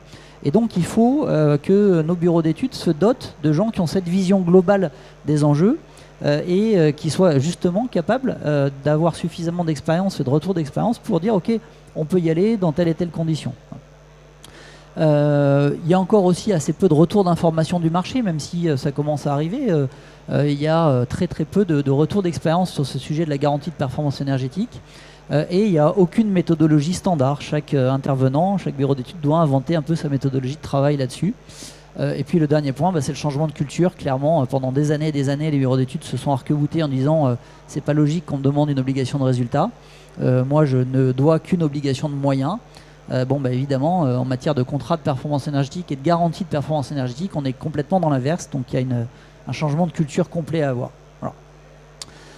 Alors c'est un marché potentiel important. Donc en tant que bureau d'études, on doit y aller. C'est aussi des attentes clients. Donc quand on est prestataire de service, la base c'est de répondre aux attentes de ses clients. Donc voilà, on doit aussi y aller pour ça. Et puis c'est surtout un formidable levier de lutte contre le changement climatique. Voilà. Tant sur l'atténuation, hein, quand on consomme moins d'énergie, forcément on participe à émettre moins de carbone, que sur l'adaptation. Alors là j'en parle peu dans cette présentation, mais de manière évidente, en particulier dans le tertiaire, on travaille de plus en plus sur des scénarios 2050 qui intègrent des jeux de données en termes de prévision météo qui correspondent à ce qu'on pense voir arriver. Les canicules plus fréquentes que Nathalie évoquait. Ça nous permet, dans les travaux qu'on préconise, d'intégrer cette notion de confort d'été qui va être fondamentale, puisqu'on a un certain nombre de bâtiments qui étaient des passoires thermiques et qui, une fois qu'ils ont été rénovés, sont devenus des bouilloires thermiques. Voilà, donc là, on passe d'un extrême à l'autre. Voilà. Bon, et puis alors, voilà ce que je voudrais dire aux bureaux d'études qui sont présents et puis aux clients de ces bureaux d'études, c'est qu'en fait, ces risques-là, oui, ils existent, mais ils se maîtrisent. On sait le faire. Nous, on fait ça depuis 2008, des contrats de performance énergétique. Donc, il n'y a pas de problème. On n'a eu aucun sinistre en 16 ans. Donc, voilà. Donc, comment ça se maîtrise? D'abord par de la formation. Donc, il faut effectivement que les collaborateurs soient formés. Évidemment à la thermique, ce qui explique la consommation d'énergie du bâtiment principalement, mais aussi à tous les lots techniques. Il faut vraiment avoir cette vision globale des enjeux du bâtiment. Et puis enfin, à la mesure et la vérification de la performance. Et voilà, les ingés aiment bien, en général, ça leur rappelle leur cours de stats qu'ils avaient quand ils étaient étudiants. Mais bien sûr, voilà, ça fait partie des compétences qu'il faut maîtriser pour être en mesure de garantir la performance énergétique. Il faut mettre en place un contrôle qualité. Le monde du bâtiment sur la qualité est encore à l'âge de pierre, sans faire de mauvais jeu de mots. Le contrôle qualité, ça fonctionne. Voilà, chez nous, tous les jeunes, ils sont en binôme. Voilà, tous les projets sont en binôme, systématiquement. Il y a systématiquement une relecture et une validation, 2 étapes de contrôle, avant qu'un document ne parte. Voilà. C'est tout bête, hein, c'est quand même pas très compliqué, il n'y a pas besoin d'être ISO 9001, on s'en fout, mais juste des processus qualité de base. Voilà. Il faut construire un retour d'expérience, projet après projet, effectivement, débriefer, donc suivre les consommations. Bon, ça tombe bien dans les contrats de performance énergétique, on est intéressé et pénalisé si les consommations ne sont pas atteintes. Donc forcément, on les suit. Mais ça, c'est un vrai travail à faire dans notre profession, de systématiquement proposer aux clients de suivre les consommations. Et puis, c'est une habitude aussi que les clients doivent prendre, de le demander et de bien vouloir payer un petit peu pour avoir cette analyse. Puis alors le point évident, mais ça tout ingénieur qui a fait des calculs thermiques le sait, c'est qu'on peut prendre des pieds de pilote. Alors pour ceux qui font un peu de bateau, le pied de pilote, c'est la marge de sécurité qu'on rajoute à ces calculs pour savoir si on peut passer au-dessus d'un fond ou pas, ou rentrer dans un port ou pas. Voilà. On prend une petite marge de sécurité sur tous les calculs pour être sûr que si jamais on s'est un peu planté, forcément ça restera quand même dans la marge de tolérance. Autre façon de limiter le risque, la convention de groupement. Donc ces projets de garantie de performance se font quand même très souvent en groupement avec une entreprise de travaux, un exploitant, un architecte une ou plusieurs entreprises de travaux. Et donc il y a une convention de groupement qui est rédigée. Donc cette convention de groupement, elle définit aussi ce qui va se passer comme un contrat de mariage en cas de problème. Voilà. Elle définit ce qui va se passer s'il y a des pénalités, comment elles sont réparties, à quelle phase. Là, en tant que bureau d'études, on travaille avec Sinov Ingénierie, qui est le syndicat professionnel de l'ingénierie pour les structures à taille humaine, sur un référentiel pour vous aider à négocier vos conventions de groupement avec les entreprises et les exploitants. Voilà. Avec quelques astuces qu'on va partager. Les adhérents vont mettre en commun leurs pratiques, leur façon de faire, et on va essayer de rédiger un support qui va être accessible à tous les adhérents Sinov Ingénierie. Voilà. Donc l'assurance, des offres existent, mais attention aux clauses, donc je vais détailler un peu ça après ça. Et puis une petite idée folle, alors là je ne sais pas à quel titre je la soumets, mais on pourrait imaginer un fonds de garantie professionnel. On pourrait imaginer que le syndicat Sinov Ingénierie propose de mettre en place un fonds de garantie pour tous les bureaux d'études qui veulent se lancer là-dedans. Comme ça, il y aurait un petit paquet qui serait là en cas de problème. Voilà, une sorte de mutuelle générale de la performance énergétique. Alors, petit focus sur les assurances. Ça fait plus de 15 ans que certaines assurances, notamment la Lloyds, disent pas de problème, on a des conventions avec garantie de performance énergétique et on vous couvre la performance énergétique réelle. Bon, quand on regardait le contrat de la Lloyds, ce que j'ai fait, parce que j'avais certains confrères qui se prévalaient d'être assurés sur le sujet, en fait on se rendait compte que, c'est des anglais, je vais utiliser un terme anglais, c'était du bullshit complet. Voilà. C'était une garantie de performance sur des calculs faits avec des moteurs thermiques réglementaires, limités à 20%. Et limité à 4 ans. Donc autant dire que pour un projet un peu sérieux de réhabilitation énergétique, en fait, il n'y avait strictement aucune couverture assurantielle. Voilà. Bon, ça a un peu changé, forcément, ça a évolué. Néanmoins, il y a un certain nombre de clauses qu'il faut regarder dans le contrat d'assurance qu'on peut vous proposer en tant que bureau d'études, ou d'ailleurs en tant que maître d'ouvrage, parce qu'il y a aussi des dommages ouvrages avec extension garantie de performance énergétique, ce qui peut être une bonne idée pour le maître d'ouvrage. Mais bon, voilà, faire attention aux clauses qui vous sont proposées. Donc la réalité de l'engagement, est-ce que c'est un engagement réel, un engagement théorique, les modalités de calcul, le formalisme de l'engagement, comment est-ce qu'il est pris, et le formalisme aussi des quitus. Dans un contrat de performance énergétique, à chaque étape, on va faire des quitus. Donc l'équipe de conception fait son travail, le projet se lance, les travaux sont faits. À la fin des travaux, on se donne une marge de 6 mois, 1 an, pendant lequel le bâtiment va fonctionner, va commencer à être pris en main par l'exploitant et puis à être surveillé par le bureau d'études. Dans ce laps de temps, à un moment donné, l'entreprise de travaux va négocier d'avoir un quitus. C'est-à-dire dire, ok, moi je vous ai livré le bâtiment, j'ai fait les travaux, on vient de voir que ça y est, effectivement, le bâtiment respecte l'engagement performantiel qui avait été pris au niveau contractuel. Donc on fait un quitus, moi je suis dégagé, maintenant c'est vous, exploitant et bureau d'études, qui devez faire en sorte que ce niveau de performance, dans la durée, soit toujours celui prévu par le contrat. Voilà.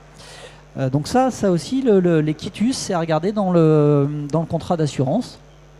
Les conditions de suivi, certaines assurances exigent que le bureau d'études soit titulaire d'une mission de suivi d'exploitation sur toute la durée de l'engagement contractuel.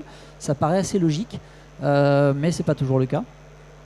La durée de couverture, pareil, si on vous propose une assurance qui couvre 4 ans, ce n'est pas la peine de la prendre en fait. En général, les problèmes, ils n'arrivent pas dans les 3-4 premières années, ils arrivent un peu après. Et même l'assurance décennale, hein, en gros, tous les bureaux d'études ont une assurance décennale, les sinistres, ils surviennent plus ou moins 1 an avant la fin des 10 ans, hein, la plupart du temps. Hein, voilà. Donc, il faut une durée de couverture correspondante. Bien sûr, comme dans toutes les assurances, regardez les exclusions, les limites, notamment la façon dont les pénalités sont traitées. Est-ce qu'il y a des plafonds de pénalités ou pas? Comment se répartissent les responsabilités, notamment en cas de sous-traitance? Ça peut arriver dans des montages qu'il y ait des sous-traitants. Donc, est-ce que le sous-traitant est impliqué? Comment? Est-ce qu'il est couvert ou pas? Et puis, comme pour tout contrat d'assurance, quelle est la franchise qui est proposée et le taux proposé? Pour vous donner un exemple extrêmement concret, moi j'ai un contrat de ce type-là avec mon assurance. Par rapport au taux classique sur une mission classique, on a rajouté 1,5. Voilà. Le fait d'être sur une opération avec garantie de performance énergétique me coûte 1,5% de mes honoraires en plus. Voilà. Mais bon, c'est 1,5 que je consens parce que forcément c'est une sécurité d'être couvert en cas de problème. Bon alors, donc, comment faire pour éviter le risque? Je viens d'en parler. Pourquoi y aller? Parce que le marché il est énorme. Enfin voilà, le marché de la rénovation énergétique, c'est un marché captif de 2 milliards d'euros par an. Là-dedans, le tertiaire, c'est au moins la moitié. Et le tertiaire avec garantie de performance, je pense que ça va être plusieurs centaines de millions. Donc il y a un marché énorme à aller chercher. Il y a un format contractuel efficace qui existe. Dans le public, c'est les MPGP. Dans le privé, c'est les contrats de performance énergétique. Ça fonctionne. On sait le faire. Il y a des clauses un peu standards maintenant qui existent. Et le BET, là-dedans, le bureau d'études, il a un rôle central. Il est vraiment le pivot de la réussite ou pas du contrat de performance énergétique. Donc c'est assez gratifiant professionnellement d'occuper ce rôle-là. Bon, j'en ai parlé, attention aux conventions de groupement. Et puis pourquoi enfin? Parce que c'est aussi le moyen d'avoir un impact écologique et social qui est réel. Voilà. Quand vous réhabilitez énergétiquement un bâtiment, vous divisez par 2 ses consommations et que vous restaurez des conditions de confort intérieur adaptées à l'usage, vous avez un impact qui va au-delà des honoraires que vous avez envoyés, quoi. Voilà. Alors moi j'en ai fini, je fais une petite pub avant de passer le micro dans la salle si vous avez des questions.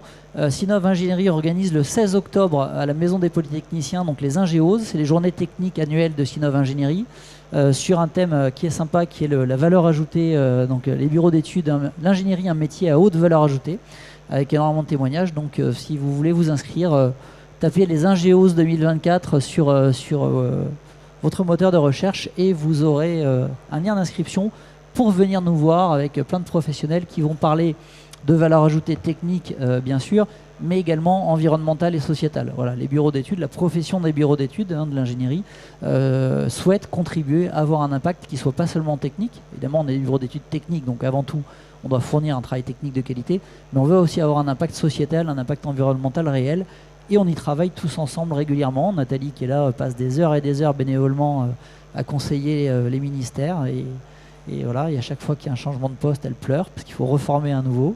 Mais bon, voilà. Voilà, j'en ai fini pour ma présentation. Et sur le dispositif éco-énergie tertiaire, on est 2 pour répondre aux questions, si vous avez des questions.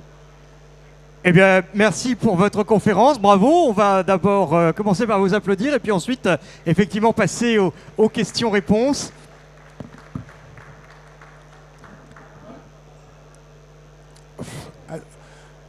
Je me présente,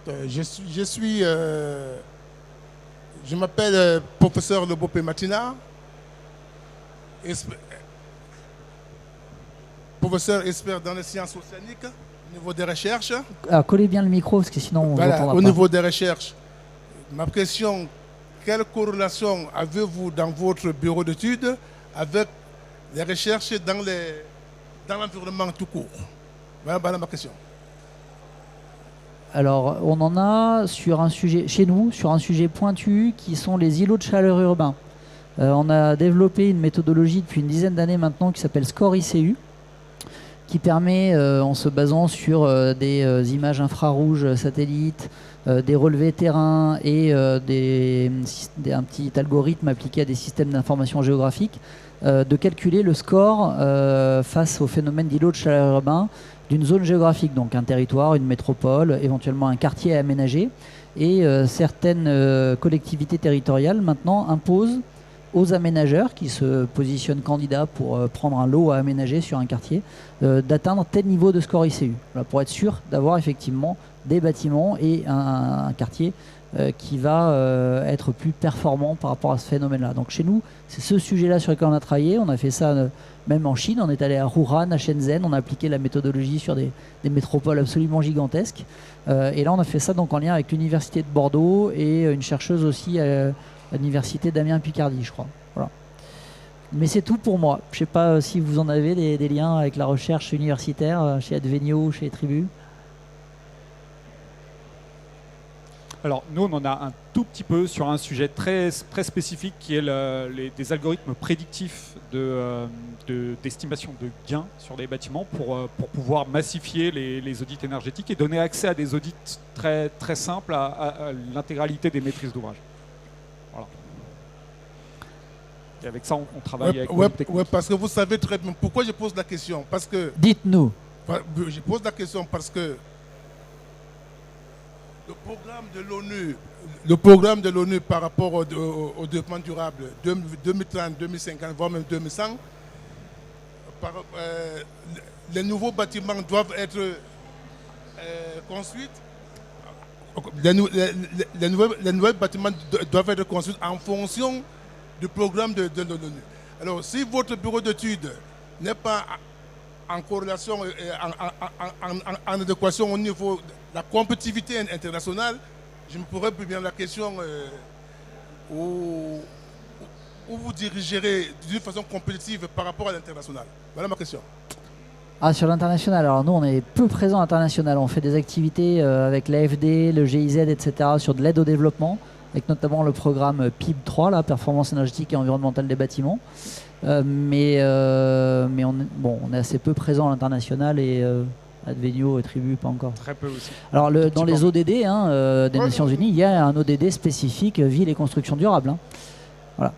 Est-ce que quelqu'un d'autre a des questions dans la salle? Bonjour. Je voudrais poser une question par rapport au pilotage des bureaux d'études.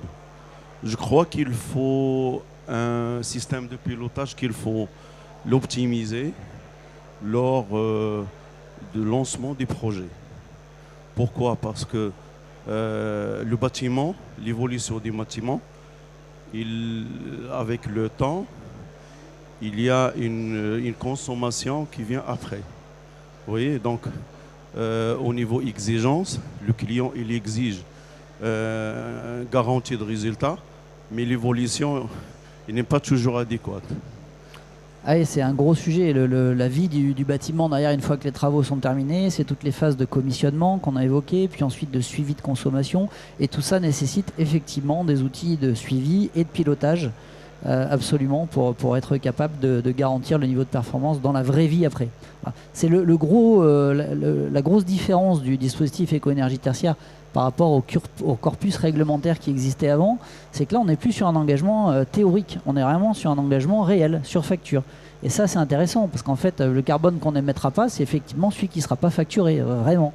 C'est pas celui qui est issu d'un moteur de calcul d'une réglementation thermique standard. Et ça fait partie des missions des bureaux d'études de suivre ce pilotage et de recalculer régulièrement pour voir si on respecte ou pas le niveau de performance effectivement. Notamment sur les premières années après la livraison du bâtiment à travers des prestations comme le commissionnement saisonnier, en général sur 1 an ou 2, où on s'assure qu'effectivement les systèmes et les outils de pilotage de ces systèmes sont correctement paramétrés, notamment en lien avec l'occupation réelle du bâtiment. Dans le tertiaire, il faut à peu près 1 année pour atteindre le niveau de performance théorique qu'on avait prévu par les calculs. Dans le résidentiel, c'est presque 2 ans. Voilà. C'est-à-dire que quand on livre le bâtiment, il n'est pas au niveau de performance prévu, il faut encore continuer à travailler, que les gens s'adaptent, le gèrent correctement, etc. etc. Surtout le coût. Comment optimiser le coût des systèmes de pilotage? Parce que ça, c'est Alors ça, c'est problème. Hein. tout le un principe problème. du plan de mesure et vérification. Dans un contrat de performance, on prévoit dès le début un plan de mesure et vérification.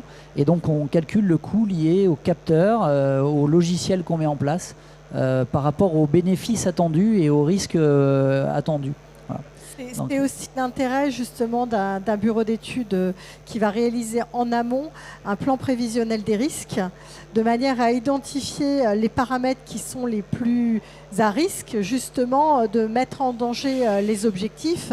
Et en fait, on va intervenir avec par cascade, c'est-à-dire on va d'abord regarder les paramètres les plus influents et mettre notamment des systèmes onéreux sur justement les points où il y a le plus de danger. Il y a certains paramètres qui sont vraiment du 3e ordre. Ceux-là, si on n'a pas le budget nécessaire, tant pis, on ne mettra pas de comptage, on ne mettra pas d'instrumentation. Si vous avez un bâtiment tertiaire avec un restaurant d'entreprise, par exemple, on va aller regarder le restaurant d'entreprise de manière un peu plus précise, peut-être l'instrumenter un peu plus, parce que c'est un gros point de consommation.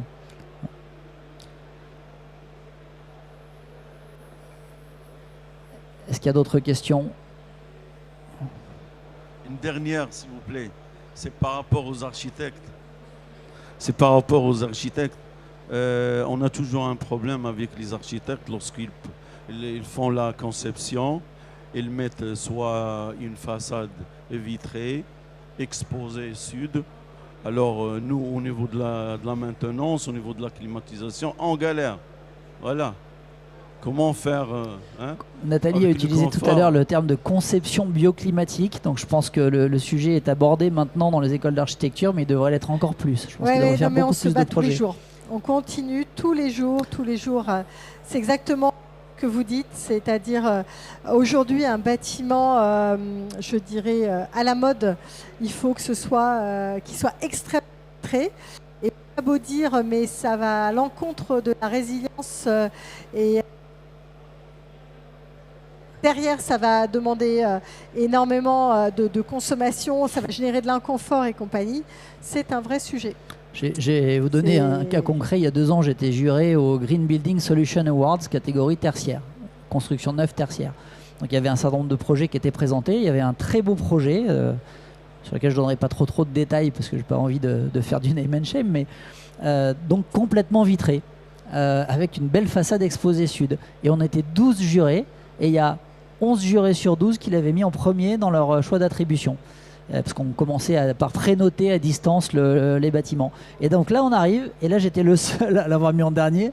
Et là, j'ai ramé pendant une demi-heure. Et au final, effectivement, c'est pas ce bâtiment-là qui a été choisi. Ils ont compris pourquoi c'était plus ce qu'il fallait faire aujourd'hui. On ne peut pas promouvoir des bâtiments conçus de cette manière-là aujourd'hui, c'est sûr. C'était 12 ans en colère, un peu, exactement. Et surtout, il y a la question thermique, mais également carbone. C'est-à-dire que le verre est extrêmement carboné, même si effectivement on nous dit, bon, Saint-Gobain fait du verre recyclé, mais en fait le verre recyclé, on ne pourra pas faire 100% des bâtiments en remplacement avec. Donc il faut l'utiliser avec parcimonie. C'est comme les matériaux biosourcés, on n'en a pas assez. Donc oui, il faut en mettre, mais il faut les mettre de manière, le bon matériau au bon endroit. Merci. Merci pour vos questions. Écoutez, merci de cette affluence considérable pour un mardi matin. Voilà, merci aux participants. Et puis, n'hésitez pas si vous avez des questions. Alors, s'il y a encore les bureaux d'études dans la salle, donc si vous voulez adhérer à Synov Ingénierie, venez nous voir. Merci à vous, merci chers visiteurs. Si vous voulez également prolonger ce temps d'échange, nous avons sur le côté un petit café avec le club des speakers. Vous pouvez poursuivre les discussions ainsi que les prises de contact.